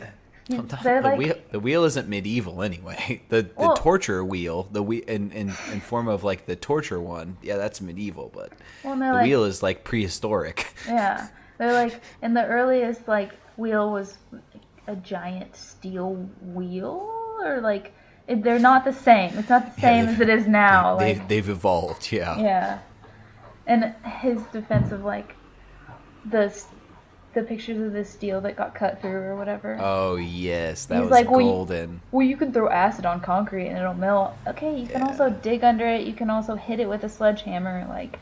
Well, I saw a beautiful video recently where some guy was like, it was like some like, I don't know who it was. I can't remember if it was like some like hillbilly guy or what, but like, it's basically like some guy who like, you would assume is like maybe Republican. He's just like, why are you gonna build a wall? Like, he's like, you build it. First of all, they're trying to raise $5 billion for the wall. It's gonna cost like $30 billion to actually build a wall across the whole thing, and you can't build a wall across the whole border anyway. It's just geographically impossible. It's a stupid idea. It doesn't make any sense. But anyway, $5 billion. So you say you build an eighth of the wall or whatever. He's like, you know what you do with that? you go to Home Depot and you buy a $30 ladder and you Right. climb over it. Like Exactly. it's just stupid. And not to mention that it's something like 80 something percent of people that are in the country illegally are people that overstayed visas anyway. And they come out with all these stats like, oh, these illegal immigrants are coming to the country and they're murdering people, which is not statistically like founded in any way. And these are the people that are bringing over like all the heroin, and we have heroin overdoses, blah blah blah blah blah. Even though most of the people that are dying of overdoses are getting prescribed these drugs from doctors because we have a pharmaceutical industry. And you want to continue on, like most of the drugs that come over, they don't come over because of that. They come over in cars with people who have actual papers, because why would a bunch of people trying to carry heroin travel in a large group and try to claim refugee status? It's just, all of it on its face is absurd. None of it makes sense.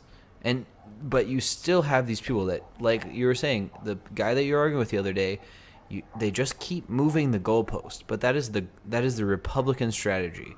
You look at Iraq and any of these wars, it's just like, that's always their strategy. This is what it is. I'm scared of this. I'm so scared, and everyone should be scared too. And then someone refutes it, and they go, yeah, but this. No, that's stupid too. Yeah, but this. Like, look at Iraq. Saddam has weapons of mass destruction, or there 9/11 attacks. Well, Saddam didn't do 9/11. Okay, Saddam has weapons of mass destruction. Let's go in, and we went in, and then, oh well, Saddam didn't have weapons of mass destruction, but he's a bad guy. Yeah, but there's a lot of bad guys, and we prop up over like up around 80% of the world's dictators. Yeah, but like, it's a failed state. We need to implement democracy, and then we kill them, and then now we're in there for 20 years. It's Right. just, none of it makes sense. We live in the fucking upside down world. Yeah. Well, in the argument that I had to ask him like 3 or 4 times just to answer my question. Like I wasn't. I was a little bit maybe looking for a debate, to be completely honest, but like, Yeah. it wasn't my post, so I wasn't interested in going on a long debate, because that's just kind of, I don't know. It was like, it's different if it's like a public post, but it was like a person I know, it was their post. And and I was like, so how are they going to pay for that? Like, how do you expect them to do it legally when they're escaping poverty? Mm-hmm. Well, what did he, I don't even remember what he said, because it like had nothing to do with it. It was like, well, all these people just enter illegally, and they should do it the right way. Okay, I'll ask you again, how are they going to afford to do it the right way when they're escaping poverty? Well, that's not my problem. Well, and then finally, he finally answered it. I asked him like 3 or 4 times. He finally answered it. And he goes, well, I would imagine a work visa.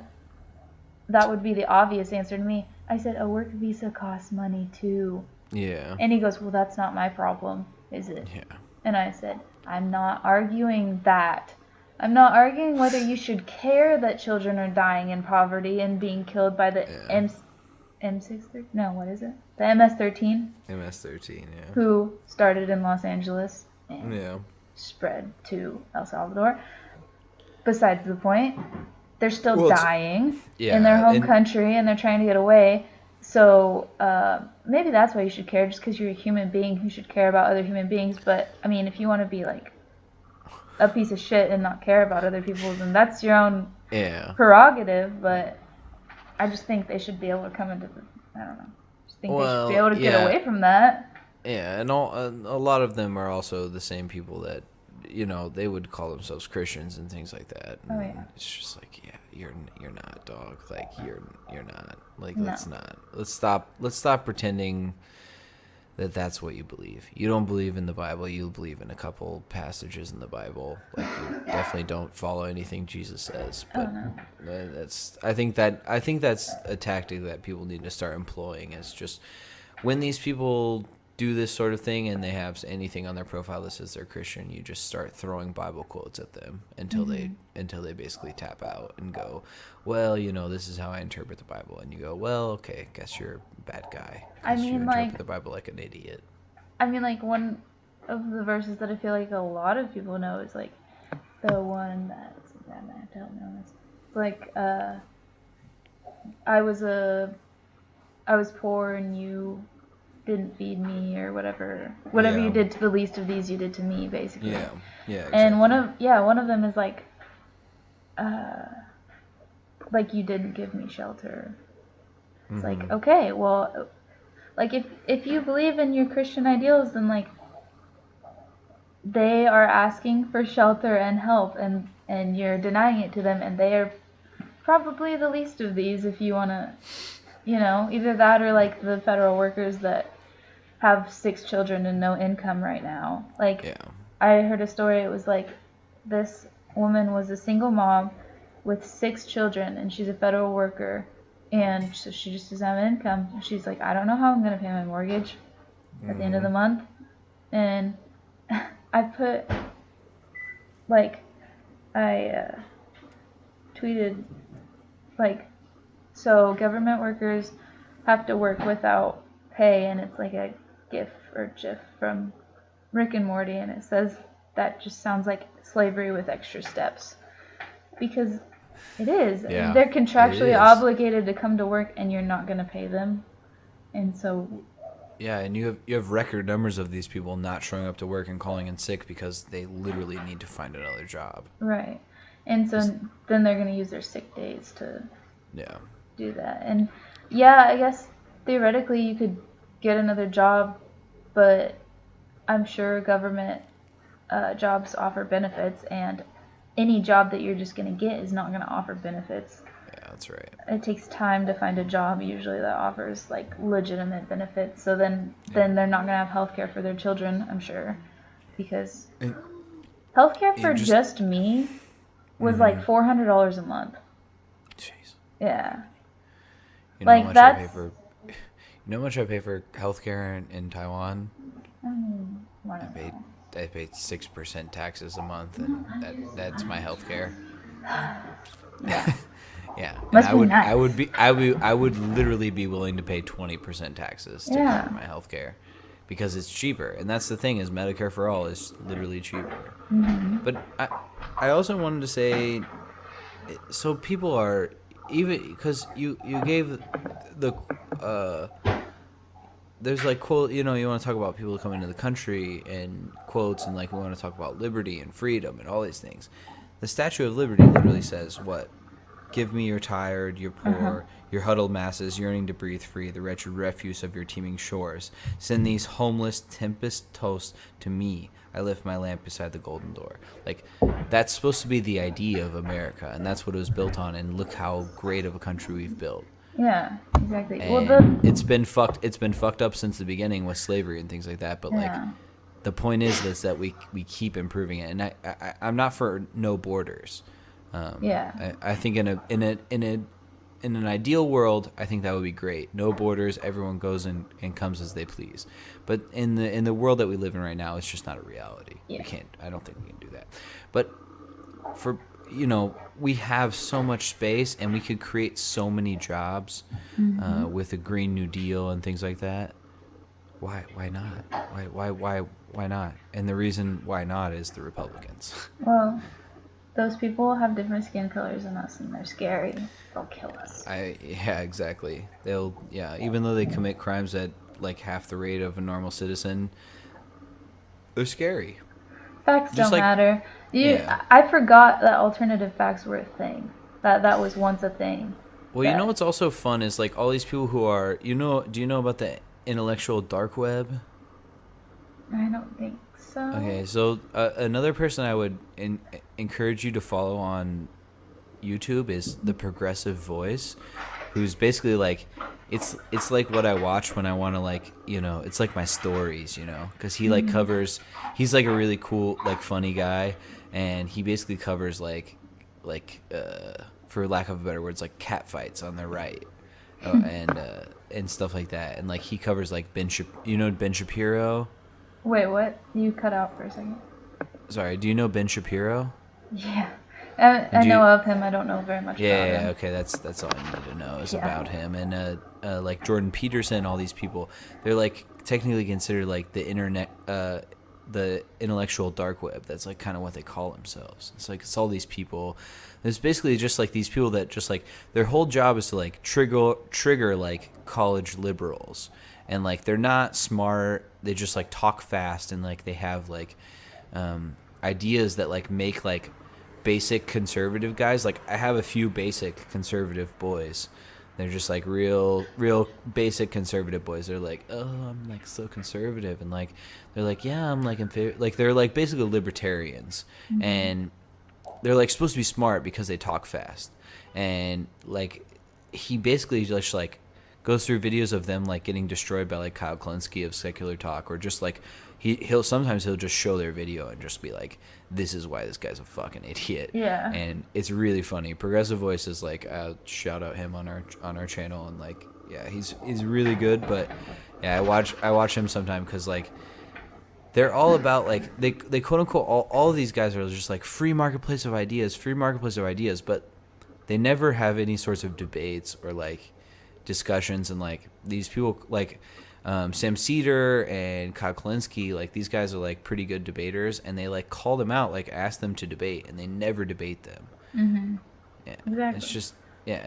it's just frustrating, and that's why I think people need to just be like, all right, yeah, like you don't debate, like, and I don't really like debates in general because I think not a lot comes from it, because generally it's just like two people arguing, and no one is like being honest about their opinions. But I don't know, they're just like trying to make money. Same thing like Dave Rubin, like they're just like political actors basically. Mm-hmm. Yeah, well, I mean, I think a lot of those people deep down, even if they won't admit it to themselves, know that if they did get on like with Kyle Klinsky or someone like that they'd just get destroyed. And like, Yeah. I know I don't really have. They might not even admit it to themselves, but in their subconscious, they know that they don't have a real argument. Yeah, exactly. They have that insecurity deep down. Yeah, exactly. And what I think where I was going with that, because I got a little sidetracked, but what I was going with that is like to go back to your point about being afraid of like these others and stuff, is like, and also you're talking about the shutdown. Like, if you look at the Fox News coverage of all this shutdown stuff, it's all these literally millionaires on Fox and Friends, things like this, and these like millionaire congressmen just going like, I don't think it, 1 month, I don't think it's really going to affect them. It's nothing different from life and death. They'll make do. And you have Trump just saying, they'll make do, they'll push through. People always do. And it's like, no, dog, like people in America don't have health care. Like, and we don't have a good minimum wage. Like, the minimum wage is like literally not a living wage. Like, and some of these people are single parents. Like, they will not make do. Like, if this doesn't get solved soon, like there are literally going to be people who start to die. Yeah. Because they don't have their food stamps. Like, or there's going to be crime. Like, and they always complain about crime, but like again, back to our conversation from earlier. Like, what do you do when your family is going to starve? The conservative in the audience, no conservative is ever going to listen to this, but a conservative in the audience, you have literally no other choice. You want to talk about how hard you want to work, blah blah blah blah blah. Like, I'll do anything for my kid. You don't have a choice. Like, you couldn't go to college. You didn't have enough money, you lost your job because you're working for free. What are you gonna do? Yeah. Like, it's absurd.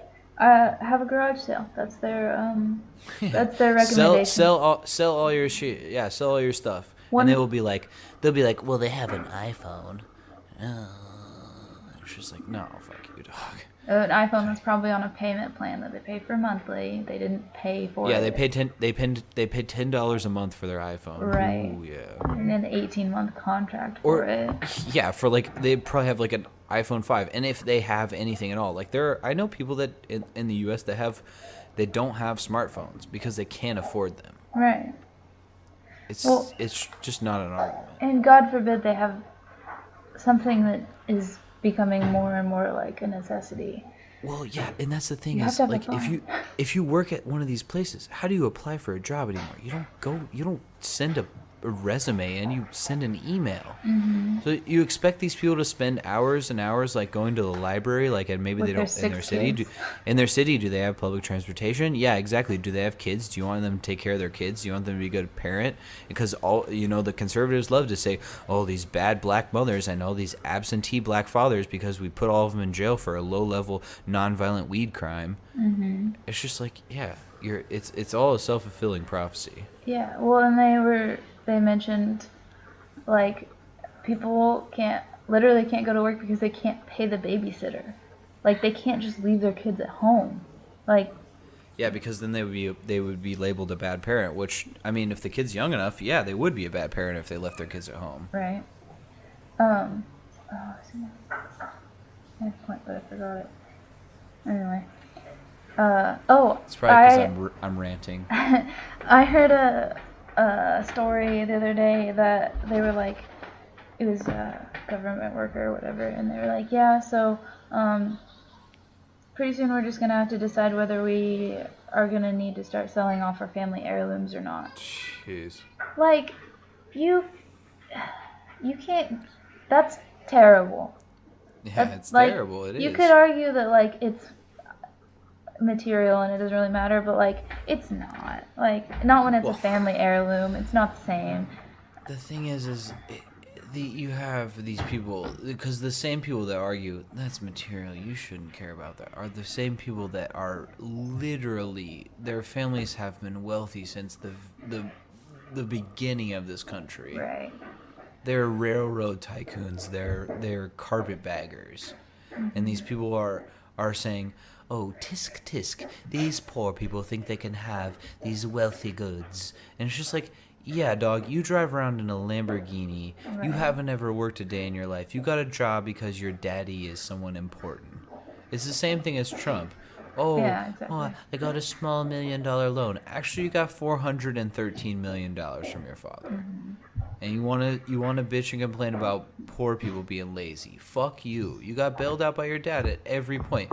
Oh, one time, I know what he literally, you can go find the footage. There's like a point of him saying, like, I know what it's like talking about the shutdown, like what it's like to struggle. It's like, yeah, you had to wait 2 days for your daddy to come to your casino that you fucked up, even though it's almost impossible to mess up a casino, and you had to wait for him to buy $1 million worth of chips. Yeah. So he could bail you out, which is illegal, and you averted tax laws. Like, it's just absurd, man. Like, well, no wonder he's so upset about not getting his $5 billion, because he's never. Has he ever been told no? Probably not. No. Because anytime absolutely not. He started getting an allowance when he was like 4, and it was like $20,000 or something ridiculous like that. Yeah. Probably every time he's been like, Daddy, I'm out of money. Okay, here, just take this. And now it's like, hey, I need money. And for the first time in his 72 years on the earth, someone told him no. Yeah. And he doesn't know how to handle that. Yeah, because he's literally a child, and I literally say this in the most serious way, like, he may be losing his mind. Yeah. Well, they were pointing that out with the, like, wheel thing. Like, they're like, he's just babbling. Like, what is he even trying to say? But the thing is like, people are trying to call this out now, but like, from the start of his campaign, even before he was elected, like, he was rambling, but like, it's getting worse and worse. And like, he literally contradicts himself within sentences. And like, I have a class of kids that are like between 16 and 17 at one of my classes here in Taiwan. Mm-hmm. And I like read them one of the speeches, and they were just like, what? And they were like, did you read that wrong, basically? And I was like, no, this is like literally what the president of the United States has. And like, these kids, obviously, it's their second language is English, and they were still just like, this is like unbelievable. Like, this doesn't make sense. They're like, do we just not understand? And I was like, no. It's not that you don't understand. Like, I explained it to them, like, what it would mean. And they were just like, that doesn't make sense. And I was like, that's right. Exactly. It doesn't make sense because he's a fucking maniac. Yeah. Well, with his latest address or whatever about the government shutdown, the, like, The Young Turks called it the dumpster fireside chat or something like that, Yeah. or the Trumpster fire. Yeah.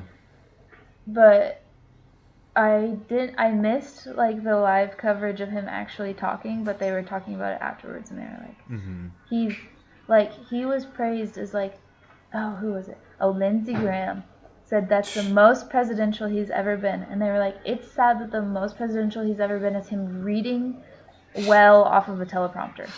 And not even well. Yeah. Reading off of a teleprompter. Just the fact that he can read, because people didn't know for a while. I remember people speculating whether or not he could read. I still don't know if he can. Yeah, it's true. He might have just memorized it. Yeah, exactly. I don't know if he has the mental capacity to memorize a whole speech, though. It'd be funny if they had like giant cue cards behind him. That's how I imagine it. And I mean,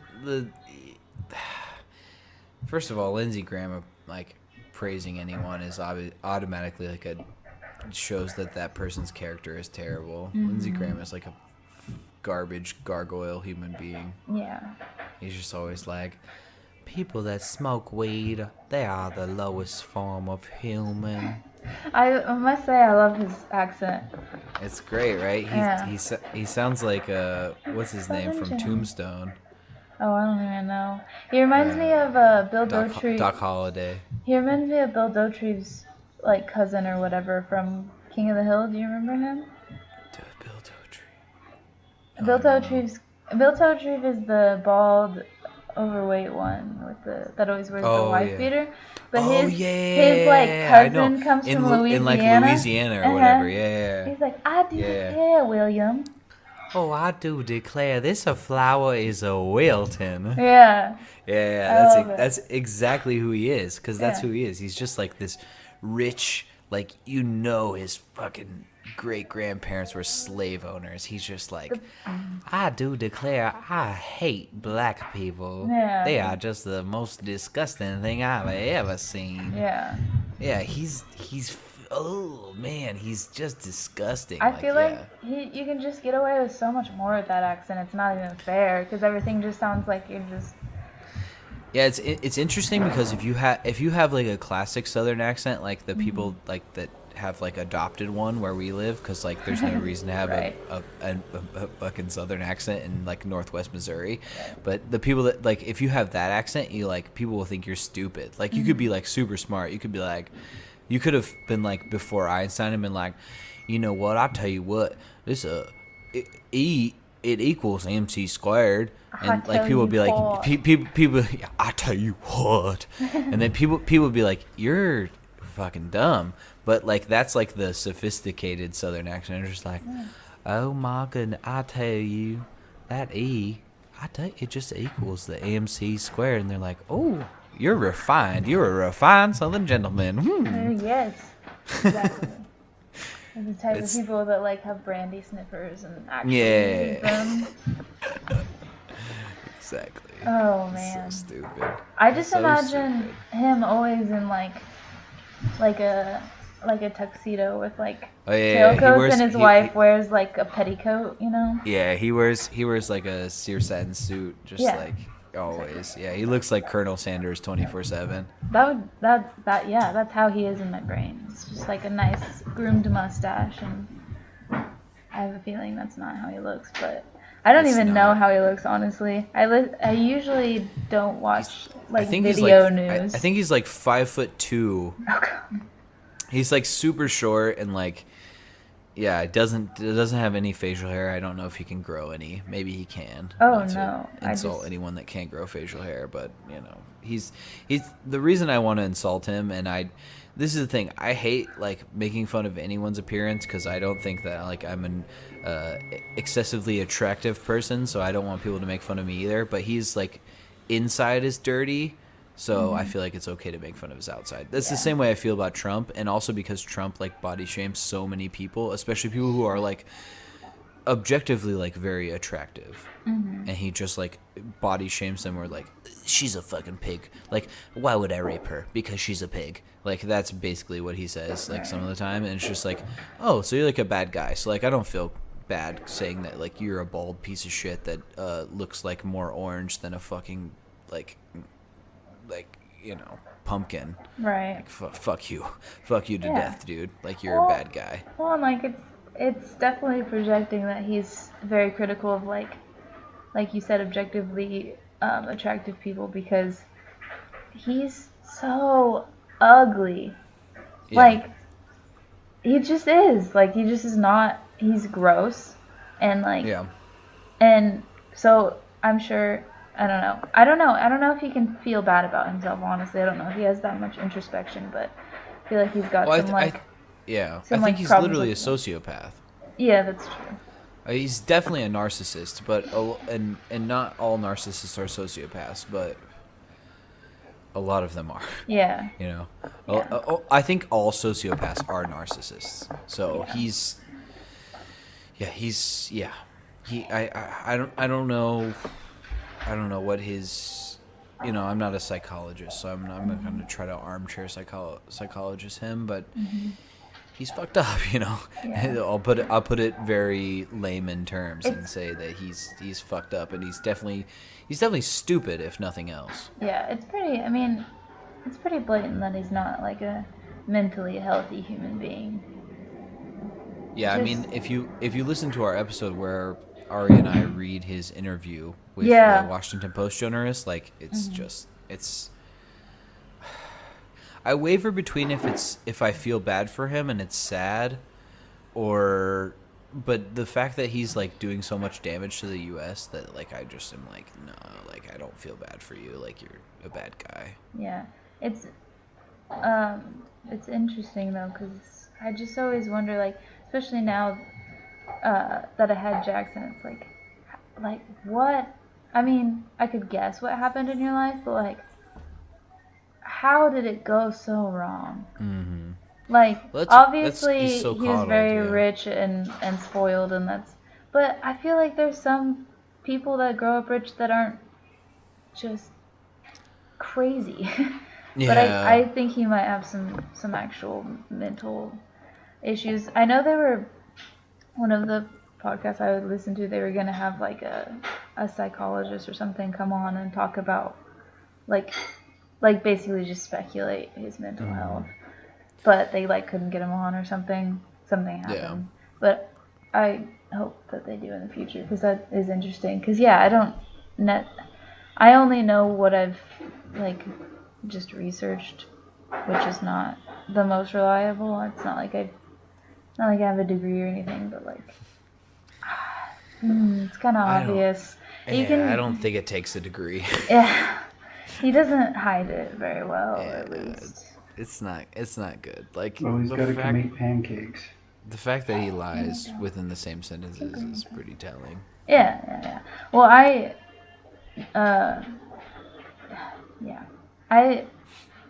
was roommates with, housemates with a person that was a pathological liar, and he also happens to be a conservative person, but but it's just it's crazy, and I definitely after dealing with that firsthand, like Trump's, I mean, obviously a pathological liar, but it's wild. Like it doesn't make sense to me, but it's like he literally could not help.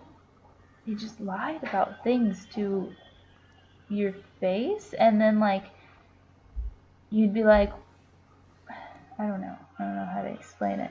It's like he didn't even care if he got caught in a lie. Like we'd be like, do you have this? And he like, do you have like toilet paper?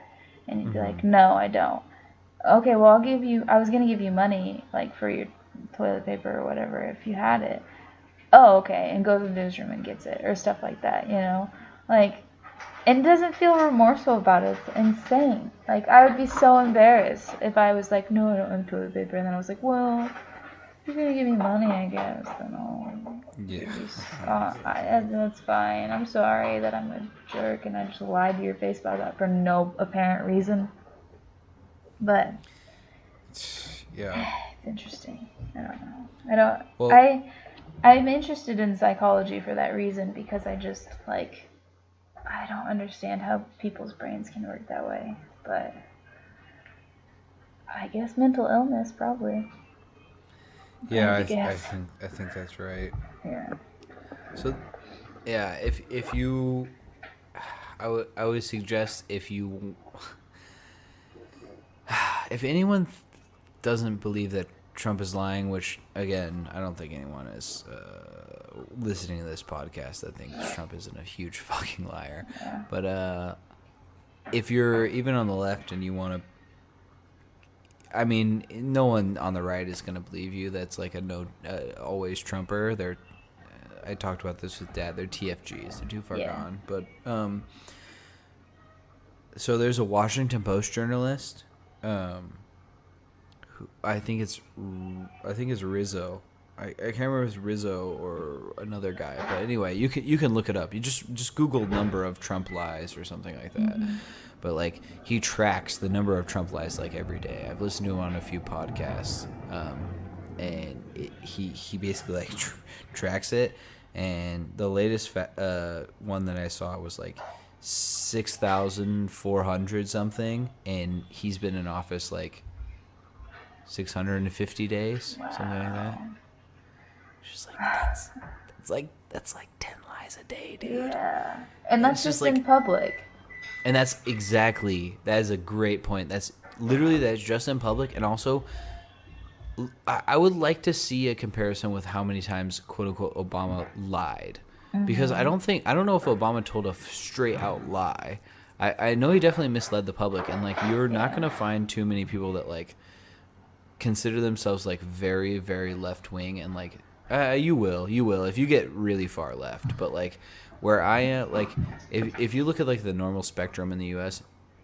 and you ask a left winger like what do they think about Obama, they'll be like, oh yeah, he's fucking awesome. Like, oh, I miss Obama. And it's just like, yeah, I miss Obama. I would rather have him than Trump. But like, I have a number of criticisms for Obama. Like, I would love to like rip that dude a new one. Like, he should have passed Medicare for all and like blah blah blah blah. Like, I've had these debates on the podcast. Right. But like,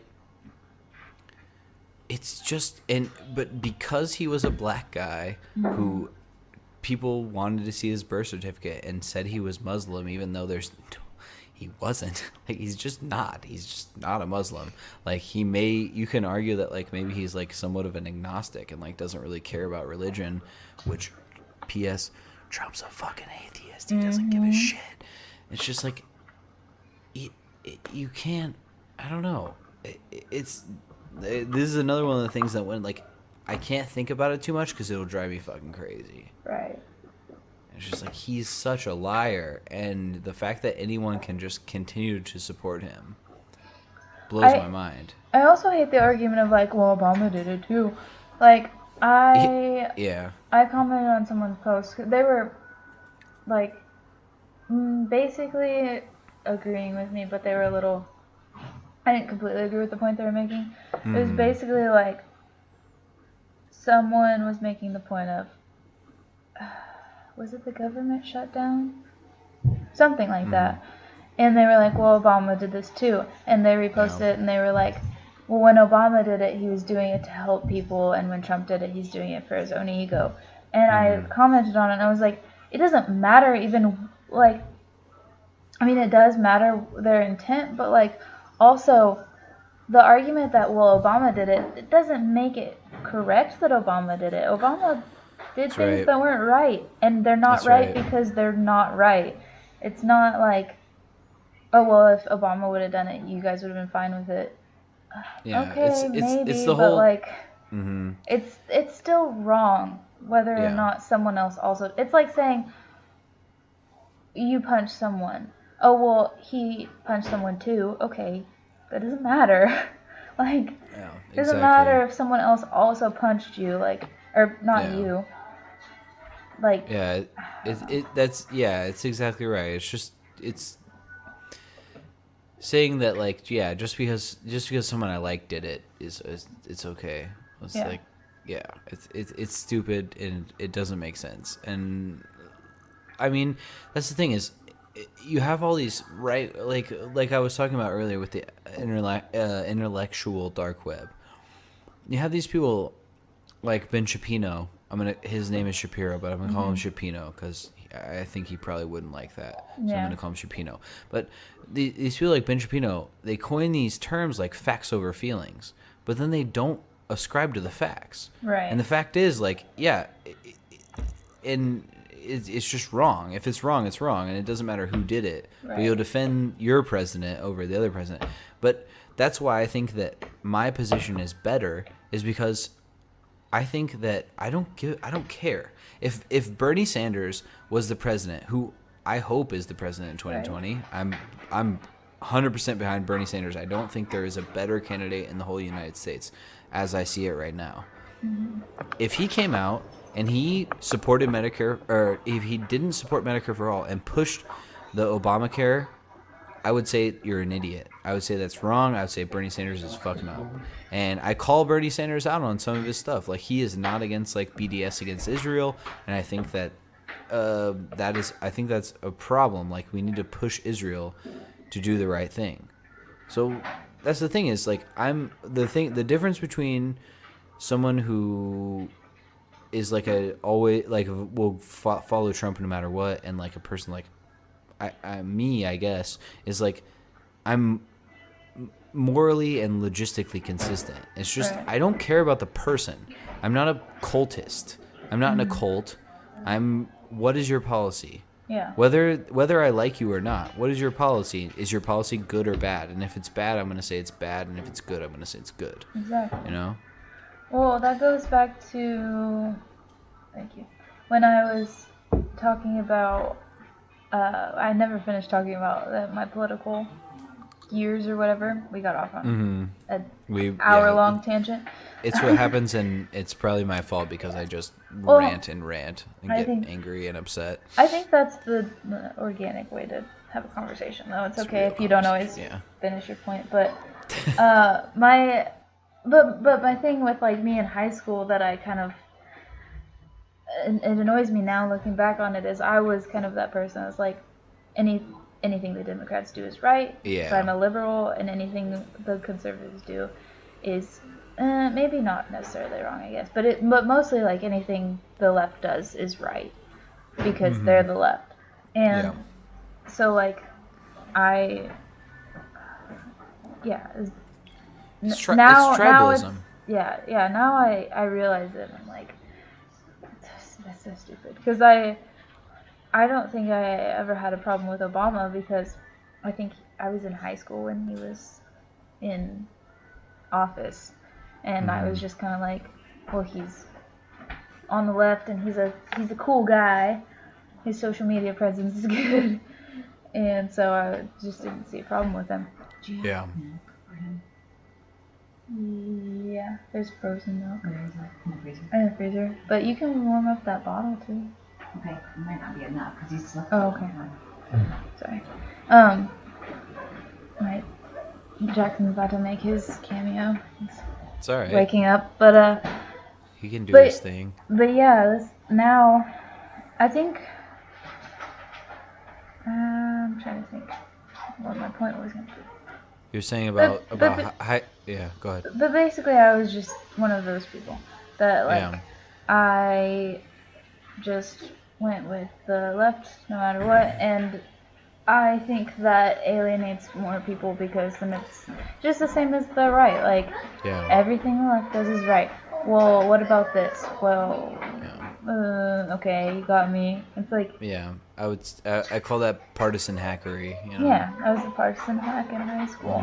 And I think a lot of people start like that, but the question is, once you're confronted with the information, do you develop yourself past that? Right.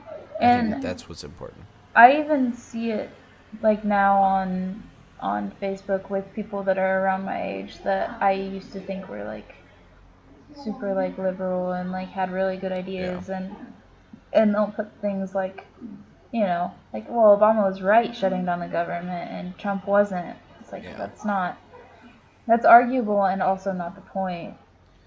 Is that in this situation it's not okay. That's right. I think a couple of places where you can see it is, like, look at North Korea. like the MSNBC, like Rachel Maddow people, they push against that, and they say, oh, he wants to be friends with Kim Jong Un because they're both dictators. Yeah, they both want. Kim Jong Un is literally a dictator, and Donald Trump wants to be one. Right. But is it a good thing that we're negotiating with our enemies? Of fucking course it is. Yeah. Look at that. I mean, and Trump is a hypocrite on this because he's against the Iran deal, and the Iran deal is de facto a good thing because it keeps Iran from having a nuclear program, a nuclear weapons program. It lets them have a nuclear program for power, which we also need to move away from. But it's acceptable, Yeah. and it's much better than the thing that they're pushing for, which is war with Iran. War with Iran is not a good thing. Like. But that's how you see who is logically consistent on these things. Is you ask them about things like that, and you figure out, okay, are you really in favor of good ideas for their sake, or are you just in favor of partisan politics? Yeah, and that's, I think, after my break with politics or whatever. I think I was progressively getting better at pointing at doing more actual thinking about what I was saying instead of just reiterating talking points, I guess. And then my break with politics was, I mean, he's so mad. It had wavered or whatever normally, and then when Jackson was born was the same time that the kids in cages thing was happening. And it was just too close to home, I guess. I mean, I guess I didn't ever think about this, but he was in an incubator, so he was kind of in a little cage. He was being well taken care of. It was a cage that was good for him, as opposed to a cage where he might die. Yeah, but yeah, just I started to kind of not post as much or read as much just because I didn't have the, what do we call it, emotional, I'm trying to think of what that word is called. I guess emotional energy for it. Yeah. And then, it was the kids at the border thing, and it was just, they were taking babies away from moms, and I was just wow, I can't look at this. There's just no way. And so I just stopped. And to be completely fair, I didn't really have a good grasp of politics. I just knew what Trump was doing basically, and I knew my thoughts on certain things, but I didn't know who Lindsey Graham was. I didn't know who any of these people were. I just thought Joe Biden was awesome because he also has a good social media presence. Yeah, because every once in a while he threatens to fight Trump. Yeah, some dope memes about him. But fuck Joe Biden. Yeah. No. But now it's that was the reason at first I was hesitant to come on the podcast, because I was I have so much catching up to do. I was already arguably behind. I didn't realize it, but I was already behind, and then I took 2 months off of anytime I saw anything about it, I just went past it. And and and I didn't have the energy to argue with people and stuff like that. And then, but it's kind of good.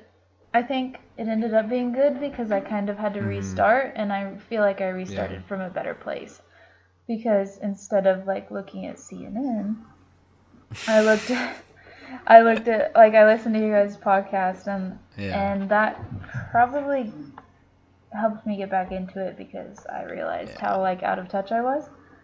And I mostly watch the Young Turks just because they put out the most content, honestly. Yeah, it's a lot of content. It's more or less succinct, but this is what I'd put out to people who are in that similar situation. Is I'd say, as long as you are open to being wrong, or you even if you're watching media and you're willing to challenge it, I think I think you're going to be okay. Yeah, that's true. I think there's also nothing wrong with being discouraged about the current situation, because it's a very discouraging situation. Right. But you have to. I think it's very important to keep like I had the podcast with Dad, and like he's like basically talking about like how it's like very hard for him to watch any politics, and we didn't totally get into this, but I think I think a big part is you need to watch new media. You need to get off this CNN, MSNBC, and Fox News. It's you can argue they're different scopes of things, but they're all propagandist networks for the and there's like Ari is like would probably argue with me a little bit on this. I'm not gonna like try to defend his point because like he has a much more nuanced view because he's in his own brain than I could, but he would probably defend them a little bit more than I would, and I get that because especially in the print media, I think print media is okay. Yeah. There's bullshit everywhere, but some of it is okay. But in terms of video media like CNN, MSNBC, like Fox News is a joke. Everyone knows that.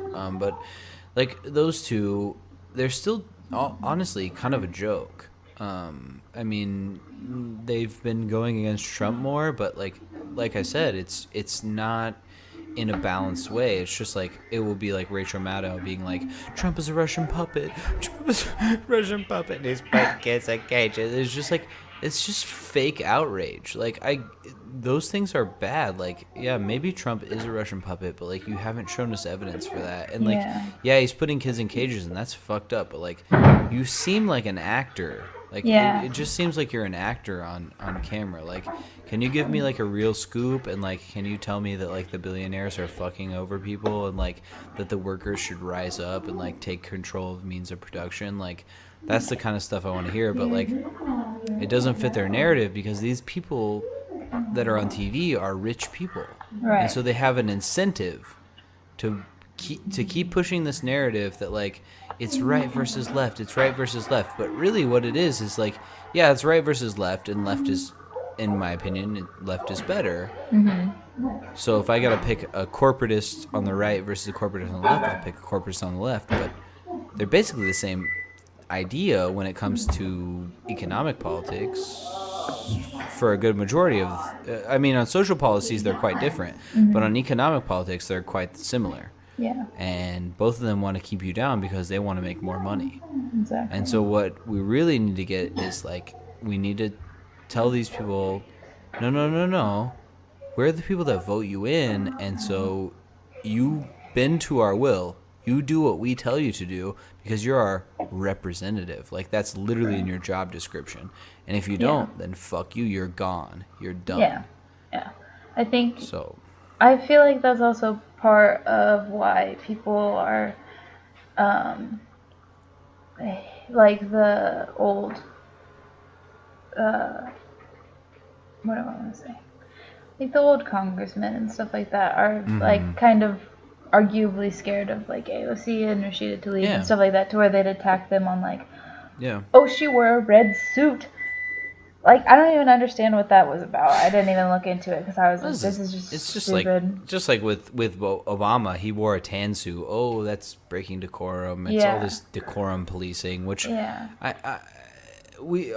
and I have had this discussion before on the podcast. Like, decorum to a degree is important, just for the fact that like we need to keep order. Like order in some ways is important because if everything is chaos, then like you can't get anything done. Right. But at the same time, that's snowflake. Oh, Obama had a beer summit. Oh, he wore a tan suit that's so unbecoming of a president. Like, it's just like, no, fuck you. You're being a fucking snowflake. Like, get out of here with that shit. Exactly. It's stupid. It's just looking for things to... Yeah, exactly. You can't find a legitimate reason to hate the person, so you gotta attack their appearance. That's exactly right. That's exactly right. Yeah. And with Ocasio-Cortez, you had these people doing like weird, like really creepy stuff. Like you can look at the Twitter images. Like there's one of like someone took like a picture of like her like basically her walking away. It was like this. I don't remember who took the picture. I think it was like like one of the conservative like. I don't know who it is. You can Google it and figure it out. But anyway, like he took a picture of her from the back and I was like, oh, she wants to be like a socialist, but she like, you know, she like does this, like she wears like this nice ass suit, and she like basically tweeted back at him because again, this is why she is good. This is why I love that girl. Is because she's like that woman. I shouldn't say girl. Girls like kind of, some people get upset about that. Yeah. I love that woman. Is because she was like, yeah, this is like, you know, I bought this like on discount or something, blah, blah, blah, whatever. It's like, It ended up being like, not, she didn't say that exactly. I'm paraphrasing, but it was like a bargain suit. Like she like was having trouble like moving in. She was like, I'm worried about like my rent in DC, blah, blah, blah. And they were like, you don't manage your money well. It's like, no, she's a real fucking person, dog. Like, not everyone can like comes from hella money and can she doesn't just have afford mom and dad's money. Exactly. She doesn't have Family and Friends LLC to prop up her fucking like run for Congress. Like, look at, okay, you want to talk about shoes, you want to talk about fashion? Google her shoes when she was on the campaign trail. Them shits got holes in them because she was going door to door to door to door to door to door, and she was working her ass off and burning holes and shoot like her shoes. Like, I really strongly suggest everyone look at that Twitter picture. There's like these fat holes in the bottom of her shoes because she was canvassing door to door. She worked her ass off to get to that position, and that's why she deserves it. And she has good policies too. Right. Like, I don't know, man. And my thing is, like, look at the suit of any, like, congressman. I bet they're all nice-ass suits. There's no thousands way. of dollars. Yeah. Thousands of dollars. Much Thousands more expensive of dollars. than hers. So, what do you... That's why it's ridiculous. But that's the thing is they can push it because they'll be like, one, they will all say she's a socialist. She's not a socialist. Anyone that says she's a socialist, Bernie Sanders is a socialist, automatically you should discredit them because they don't understand politics. Yeah. They don't understand it. Neither of them is a socialist. They are both democratic. They are both social democrats. The word has been flipped around so many times that people associate with being a socialist, and they're not. They're not. They're not. If you are a socialist, you are in favor of the government taking over the means of production and people controlling the means of production, and neither of them are in favor of that. Maybe in some slight measure, and like, oh, union should be more popular, but it doesn't make sense. They're not. They're Democrats. Both of them are capitalists. Yeah, they're just and especially Bernie Sanders has come out and said that he's a capitalist, like straight up. And I still love the dude, and I'm in favor of a lot of socialist things. I'm probably to the left of Bernie in some of these ideas. But if someone wants to come out and say they're socialist or communist, you should discount them whole cloth. You should say you clearly have no idea what those terms mean. You're just an idiot. Like you're a silly person, or you're either purposely misleading people or you're an idiot. Yeah. Those are basically the options that you have. Well, but, you know. A lot of those people have just been told by Fox News that these people are communists or socialists or whatever, and they're just like, okay. Yeah. I don't even know completely what that means. They don't understand what those terms mean. I remember learning about communism in like middle school history / social studies. And like we hadn't even learned about it yet, and people were like, communism's bad. And of course couldn't like support that. Yeah, tell me what communism means. Yeah, you like 13-year-old boy. You don't know what it means. There's no way. Communism's bad because my daddy told me it's bad. And capitalism's good because my daddy told me it's good. Even though... Whatever. And anyway. I'm not going to get on a rant about capitalism because I don't feel like I know enough about economics. But just... It's just interesting. Like, for example, seeing people defend... oh, well, we can't have high taxes on the rich. And it's like the poorest people that do that. It's crazy. Yeah. Like people in well, maybe like the middle class, I would say. They're like, they're it's like people around where our parents live are lower middle class and would definitely Yeah. defend that. And if they are lower middle class, some of them are higher lower class. Yeah. But Like, I mean, it's definitely the people that are a little more comfortable that'll do it. yeah, And then, of course. but then also, I guess some people that really don't have a lot of money, but it's just like, first of all, you don't understand like what the tax thing is. It's not going to tax 70% of all their money, and even if it does, why do you care? You're going to have like a 15-20% tax rate and better economic growth. And I've also seen people, we were talking about this before, about the minimum wage. Oh, they're raising the minimum wage to $12 in Missouri over like 4 years, first of all. Yeah, exactly. What are they going to do? First of all, if your business is small enough, you don't have to pay it. That's like the rule. So if you do have a small business, no, you're not going to go to business having to pay your people $12 because if you make under a certain amount, you don't have to. Also, they're like, well, blah, blah, blah, these people, whoever, insert profession here, make $12 an hour, and you think McDonald's workers should make as much as them? No, I think they should make more. I don't think they should be making $12 an hour. I think they should be making more than that because they have a degree. And also, why are you just going against your own interest? People also because talking heads on Fox News or in the Republican Party have told them that's what they need to believe, and they've told them it long enough that they believe it. That's true. That's why. Yeah. And I remember, but I get your sentiment. Yeah. Yeah, I remember being like, yeah, I don't know what I think about that, and then I got more educated on it and realized when you raise the minimum wage, then people have spending money and they can put it in the economy. That's right. Like, from personal experience as a person that basically has only made minimum wage ever, I didn't spend a lot of money. And if I had more money, I would spend it. But like right now, I don't spend money on many things outside of things like necessities. Like, yeah, I'll go out to eat every once in a while. But like, if I had spending money, I would spend money more because I'd be able to, because I would have my bills paid easier. Like, oh, you're telling me if you had spending money, you wouldn't put it into the stock market, or you wouldn't put it into a bank where you couldn't use it and no tax money would come out of it? Right. Like maybe a rich person? That's strange, Lily. I don't know why you would do that.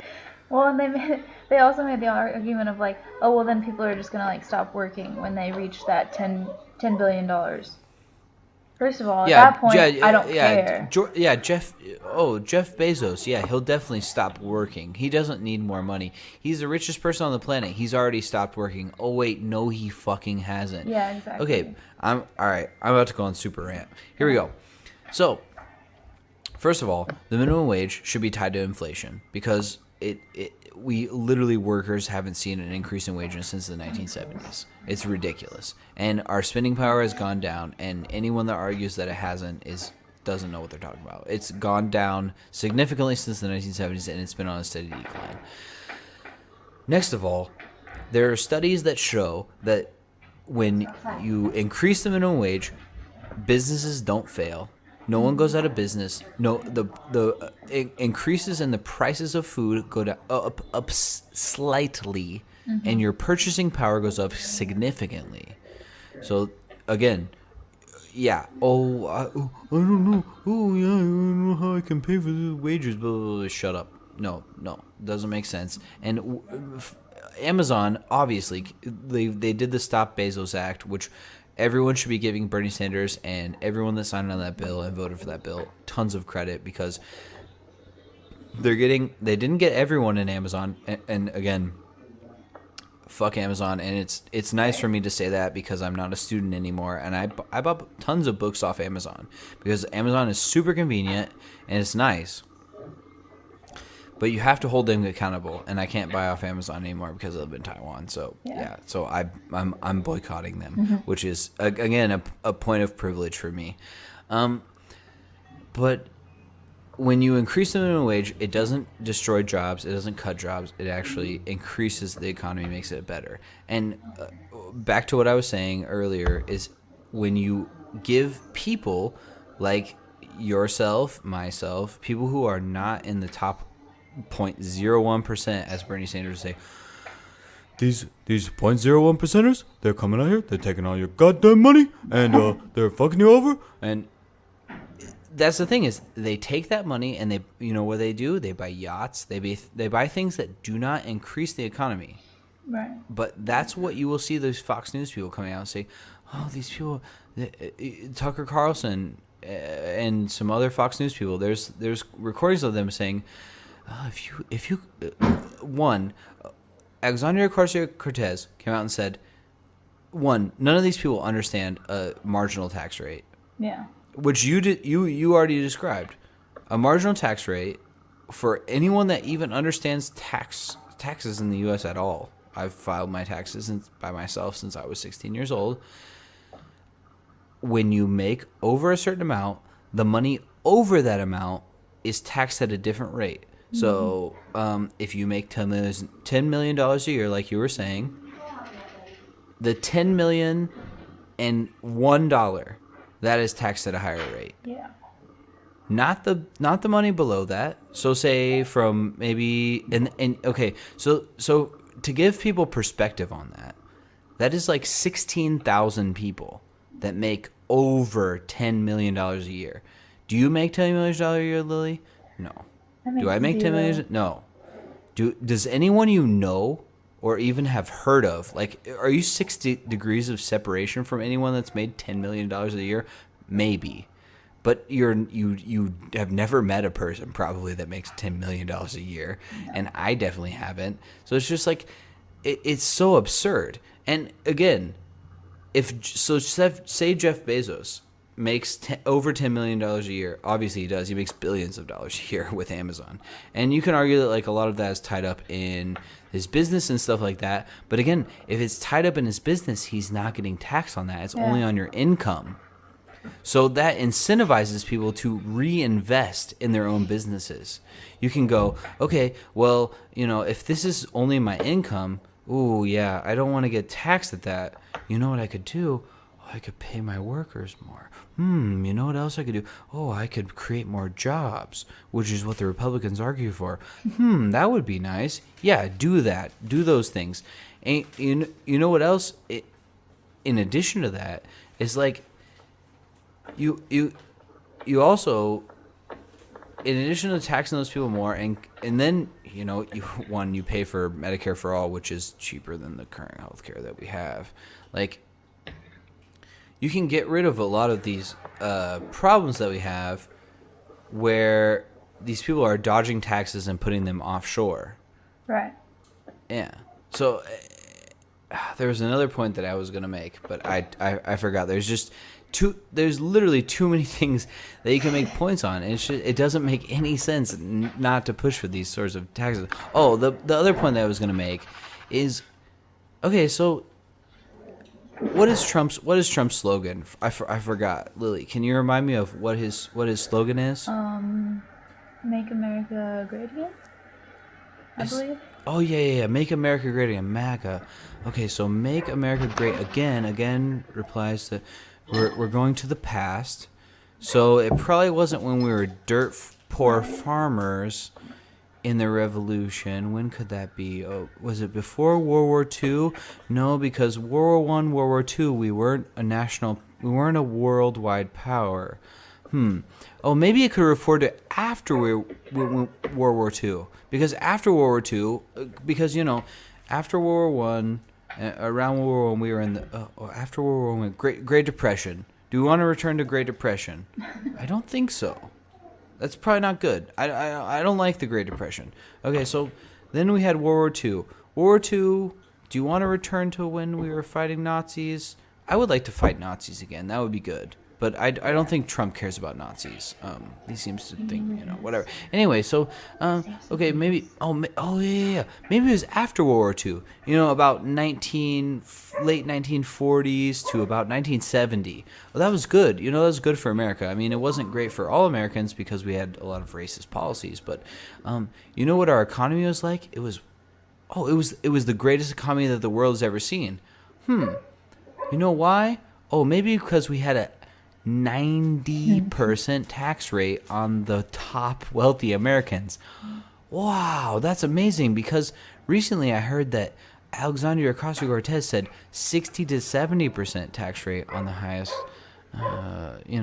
wealth income, and taxing anyone over $10 million at 60 to 70%. That's a radical idea.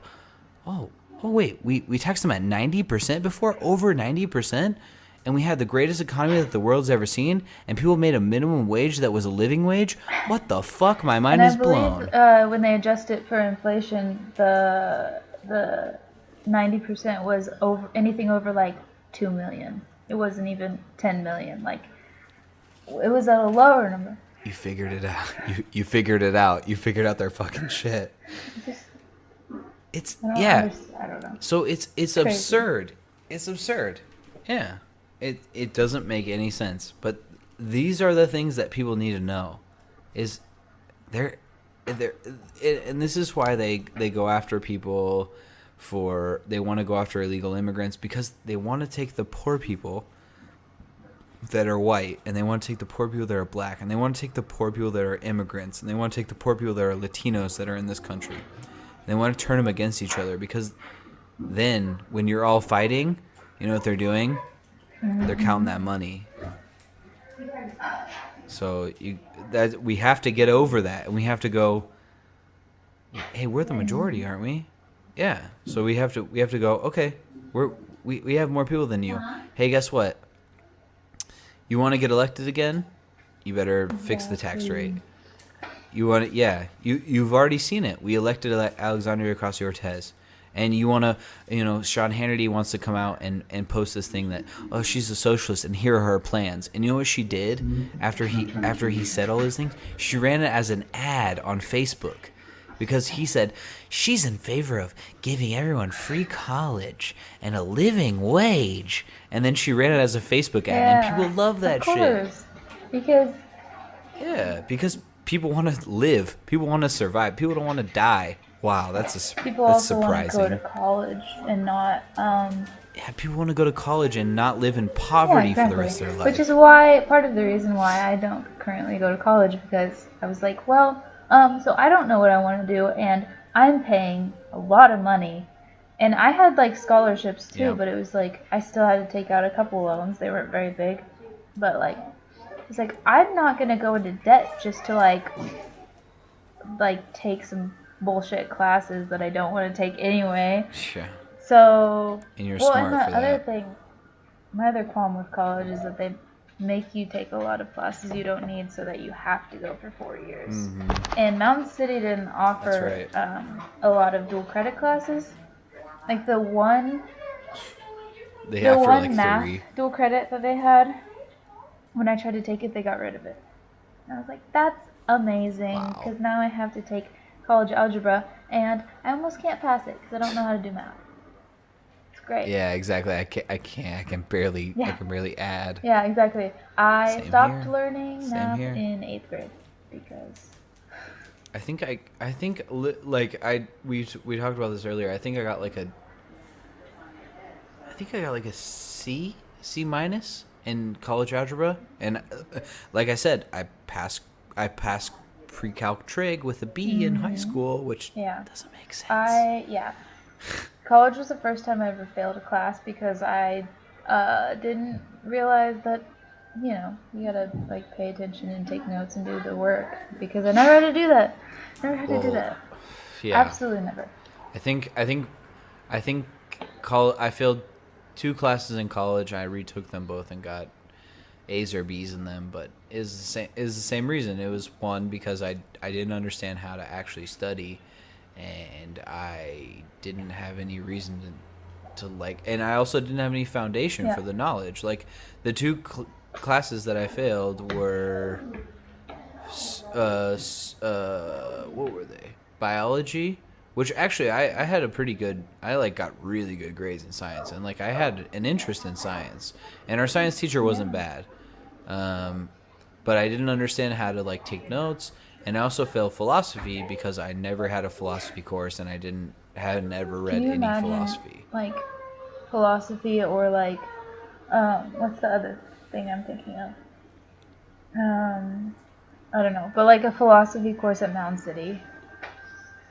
Or I guess I should say at our school. I don't know if we're going to need a name drop. But No. The people that are going to listen to this probably know where we're from. No one, yeah. Well, the people that are going to listen to this either know where we're from or they've never heard of it before. And if anyone from that school listens to this, then good. No one from that school is going to listen to this. But I hope they do. Yeah. I'd welcome it, and I welcome criticism like on this podcast too. Like I welcome any sort of criticism you have, as long as you're willing to take criticism back, and we can have a discussion. And I'll have anyone on this podcast that's willing to have an open discussion. But I don't think many people from that school would have a discussion with me right now. No, and I don't know. I feel like I could just go on forever about my problems with them, but yeah, I don't. Oh, I don't know. Yeah, same here. It just makes me tired. Same here. About it. I remember, yeah. Oh no, I already told you that about them. Just saying, basically, you're not gonna amount to anything because you want to graduate.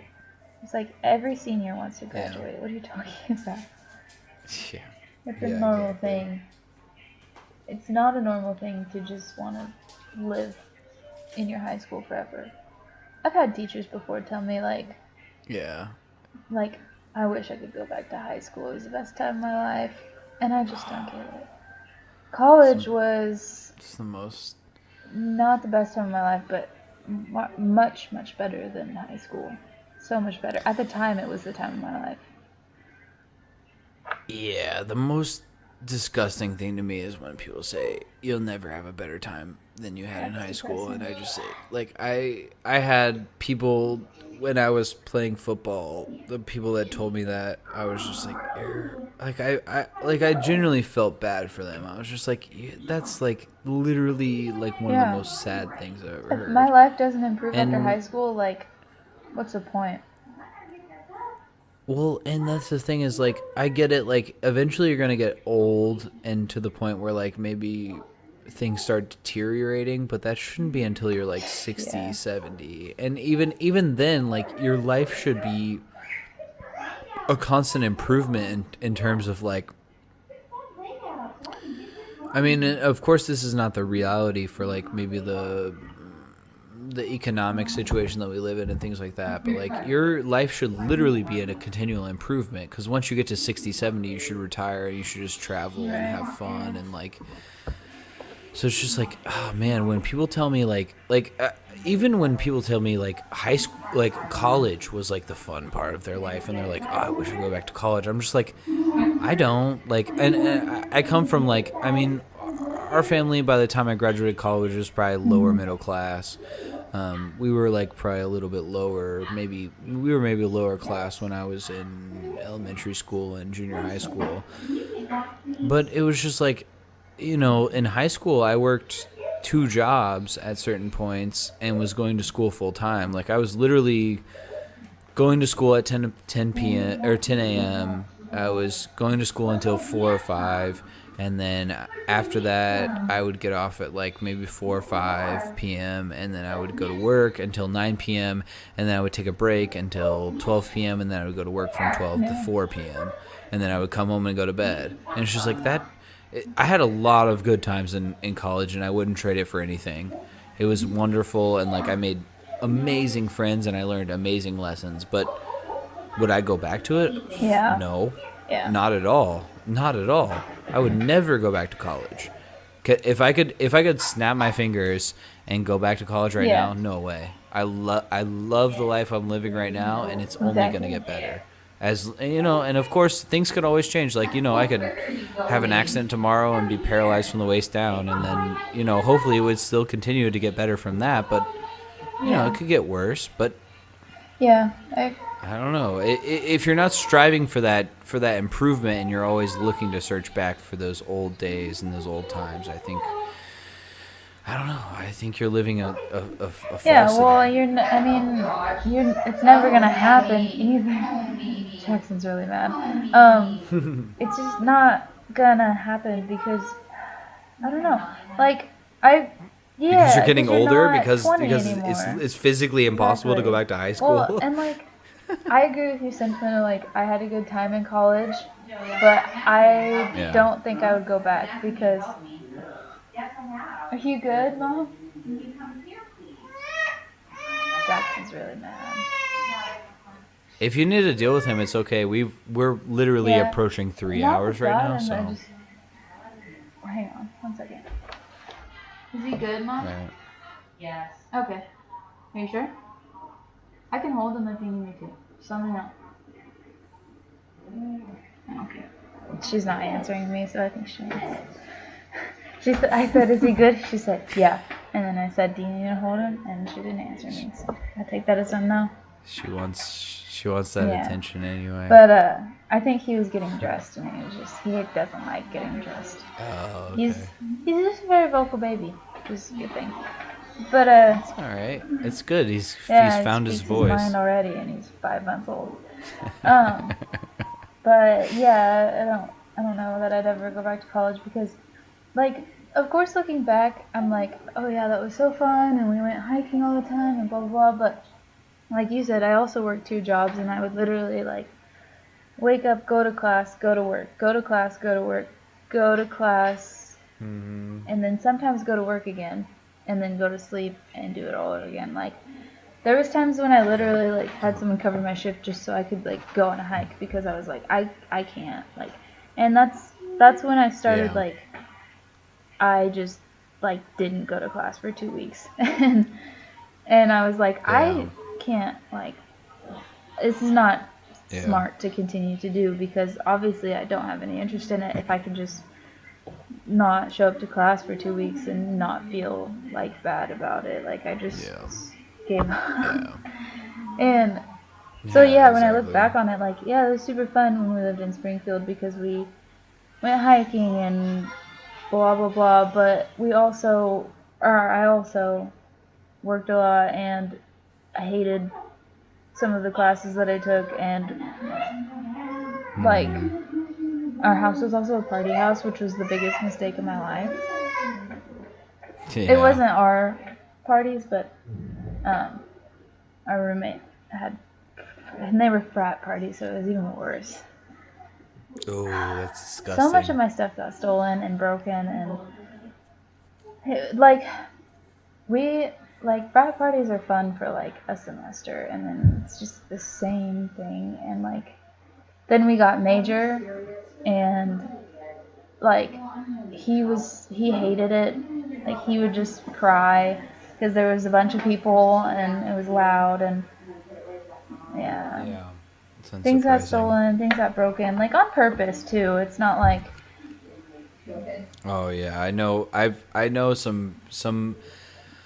I had some acquaintances. Let's say I had friends that were in frats too. That it's interesting, and we can have a more detailed conversation about frats and sororities and how I think they're ridiculous and elitist. But I had friends that were okay, and I had acquaintances that in frats literally told me oh yeah, every time I go to a frat party I just steal shit, and it's just oh, you're kind of a bad guy.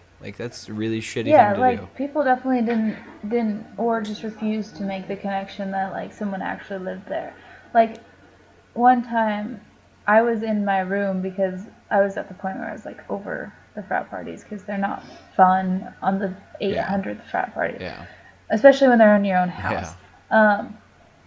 Yeah. And free alcohol only works for so long. And I was in my room, and the bathroom door was right outside our room, and there was 2 like drunk girls in line, and I heard this girl go, "Yeah, I found this belt, and I'm trying to decide if I want to keep it or not." And I opened the door, and I was like, "What'd you just say?" And she like looked like a deer in the headlights, and I like held out my hand like, and she handed me the belt, and I slammed the door. And then I walked back out, and they were like, "I'm sorry," and I was like, "Just don't steal shit, and it's fine. Like I don't have a problem with you if you don't steal stuff." And it was like Trevor's belt, I think. But one time I saw someone walking around with my whisk, and like I was literally too dumbfounded to like go get it from them. They just took it. There's a guy that stayed till the end of the party and was like eating food out of our fridge too. And I was like, "Trevor, you have to kick him out. He has to leave. He cannot just eat our food." Like he was so drunk. It's just terrible. It's not surprising, but it's I don't know that. I think you just have to be some type of person to be able to be drunk and like just think you can eat someone else's food. He saw me making food because it was my own house, and apparently that gave him permission to just like rummage through our. And he like tried to walk out with a bag of cheese too, and like Trayton had to run after him and be like, "You can't take that." So, yeah, there's definitely some interesting people. The first week of college, I had to, you could say, save my roommate from a gross boy, basically. Like, she was very drunk, and I said, "Hey, like, you know these are, like, his intentions, right?" And she was like, "No, he's my friend." And I was like, "Oh, that's great. This is not going to end well," because obviously you can tell, like, she thought it was innocent because she was just very drunk. And so I was like, "Okay, like, let's go home." And Trevor and his friends were with us, so there was, like, a lot of stronger guys, which was helpful for safety reasons. Yeah. And we got her home, and the dude followed us all the way back to our dorm. And I called Trevor, and I was like, he's, like, in here. And he was like, "Don't leave, we're coming." And, like, him and this other guy who was also, like, very strong came up, and they were like, "Dude, you have to leave." And he just, like, thought he was okay being in there. And I was like, "I don't want to stay in here, but..."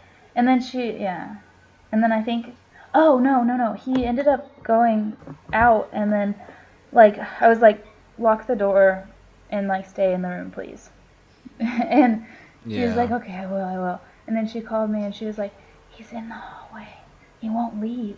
Like, I think he was, like, knocking on the door, like, trying to get back in. Like, he definitely just thought I was cock-blocking him. And I was like, "No, dude, she's, like, insanely drunk, and you're just gonna, like, take advantage of her for sure." And, and so they had to go back up and, like, kick him out. And in hindsight, we probably should have just, like, went and told the desk. But, I don't know. He must have had, like, the right ID to get in or something. I don't even know how he got all the way up there with us because you're supposed to be able to, like, he must have just, like, came in the door after us or something. But, crazy. I know. That's crazy. Yeah, and that was, like, the first, I think that was literally syllabus week of my freshman year. Yeah. And, like, I don't know. I guess until looking back on it, I didn't realize, like, how bad that could have went if she was by herself, because... Yeah, that's the thing, and then, it could have gone bad. It's crazy. I don't know. That's why I don't want to go back to college, because I don't have to worry about that shit anymore. Yeah, exactly. Yeah, I know in college I didn't drink or anything, and I did a lot of DDing and broke up a lot of fights and a lot of stuff, and it was not good. Well, to that frat's credit, we were walking her home, and she had her arm around, like, each of Trevor's friends because they were helping her walk because she was really drunk. But they stopped us, and they were like, "Do you know these guys?" And I was like, "I'm her roommate. She's fine. We're taking her home." Like, they at least were like, hey, like, they're like dragging you home. What's going on? But, yeah, that's I will say surprising for my encounters with frats, but that's good. There's really a few good people, but overall, I would say they're not. Trevor was in a frat, but he quickly was disillusioned with the frat because he was mostly in it because of friends that he made. Yeah. So. Yeah, we should have a deeper conversation about frats soon. But I feel like I have too many. I feel like once I get started on the whole house party stories, there's so many. We could have a college episode soon. Maybe we'll do that soon. Days. But yeah, I feel the quote unquote glory days, the hashtag glory days, but not actually. Yeah, but I feel like we gotta cut it off because we're literally over Dad 3 hours. Gave up and turned the TV on. So. Yeah, I heard, and it's okay. Like I said, I'll probably, I don't know, I might go through this and edit it a little bit, but it's probably gonna be mostly unedited. But shout outs to you for like we said at the beginning of this episode, when we talk for hellas. Like and if you wouldn't cut it off, we would definitely just continue talking. I feel like. Yeah, if I honestly, I'm gonna be real talk right now. It's because I gotta pee, and I also have to go to bed so I can get up and watch the Cowboy. It's through almost 5 minutes to 3 a.m. Yeah, it's like 1 p.m. here, so I'm good. And I gotta wake up and watch the Cowboys game tomorrow. Priorities. So, but honestly, not really priorities. But go Cowboys! I hope the Cowboys win, even though I'm protesting the NFL. So, I don't like it, but conversation for another time. But So. We'll do. But we did it. We did it. We got through the barrier because we've been talking about this for so long. So I was just a little scared about it, basically. It's okay. You see how good it is. You don't think about anyone listening because no one's gonna listen to this. But you don't think about anyone listening until you're done, and then you're just like, oh yeah, people might. Yeah, I had a moment in the middle where I was like, ooh, like people are gonna listen to my voice, possibly. It doesn't matter. Like, you're gonna be fine because I literally have to go through. Like, I probably won't edit a ton of this, but like, I literally every episode have to go through and listen to myself talk for like an hour. And like, everyone knows if you listen to yourself talk, it's like one of the most annoying things you've ever listened to. So yeah, so it's fine. And if people listen to this and they have problems with it and they want to critique us, I would love to hear your comments. But it is what it is. Let us know what you think. Comment, like, subscribe, blah blah blah blah. Do your thing. But we love you all. And Lily, I appreciate you being on. I don't know. Let's just let me know when you have free time to do this again sometime, and we'll. Yeah, I'm down to do it whenever. Oh, my child's scared. He got scared. There's Jackson. Tell Jackson I love him. I will. I miss him. He'll come visit you one of these days, hopefully. Nah, I'm gonna come back probably next. Oh, I keep forgetting it's the new year. So this summer I should be through. Yeah, come back for his birthday. Yeah. So I gotta. Yeah, and I mean, like, oh man, Abby. Y'all got kids and they're getting big. I know. He's 5 months old. His half birthday is next month. Isn't that gross? Oh my god, man. That's crazy. I mean, to be fair, he's only like 4 months adjusted, so. It's still like from a few, like, it seems like a couple weeks ago. It's just like this dude is like mad tiny, like living in a little box, and then it's just like, oh, like he's like running around grabbing things. Yeah, I mean, he's still mad tiny. He's only like 10 pounds, but he's still small, but he's basically the same size as you when you were born. Yeah. You're mad big. Compared to the like just shy of 3 pounds he was when he was born, he's like triple his weight. So. It's crazy. Yeah. It's good though. Yeah. I'm loving that. I'm loving it. Yeah, I gotta see that stuff in person. Yeah, for sure. All right. Well, yeah. Have Pop show you how to. You know how to send out this stuff. I'll have him show me because I don't want to mess it up. But all right. Just don't exit out. All you gotta do is you gotta go file export MP3 and send it to me. But it's all right. You're probably gonna have to send like a 600 megabyte file because we've been talking for 6 hours. But it's all right. All right. Well, hey, you should think about getting a mic and just being a weekly contributor. But if not, you should at least come to Mom and Pop's house every once in a while. I mean, if Jackson gets back on the schedule he takes 3-hour naps in the morning, so that's an option. That's cool with me. I'd be down to. Yeah, I mean, this is literally we broke records for Free China Pod because I don't think we've ever recorded 3 hours. It's like a weekend special, like double the length of a normal podcast. And we're still talking. Exactly. We were like, okay, we're gonna end it. You did your outro, and we're still talking. Exactly. That's all right. Well, that's I'm okay with that. I really don't care. But all right. We'll talk to you soon.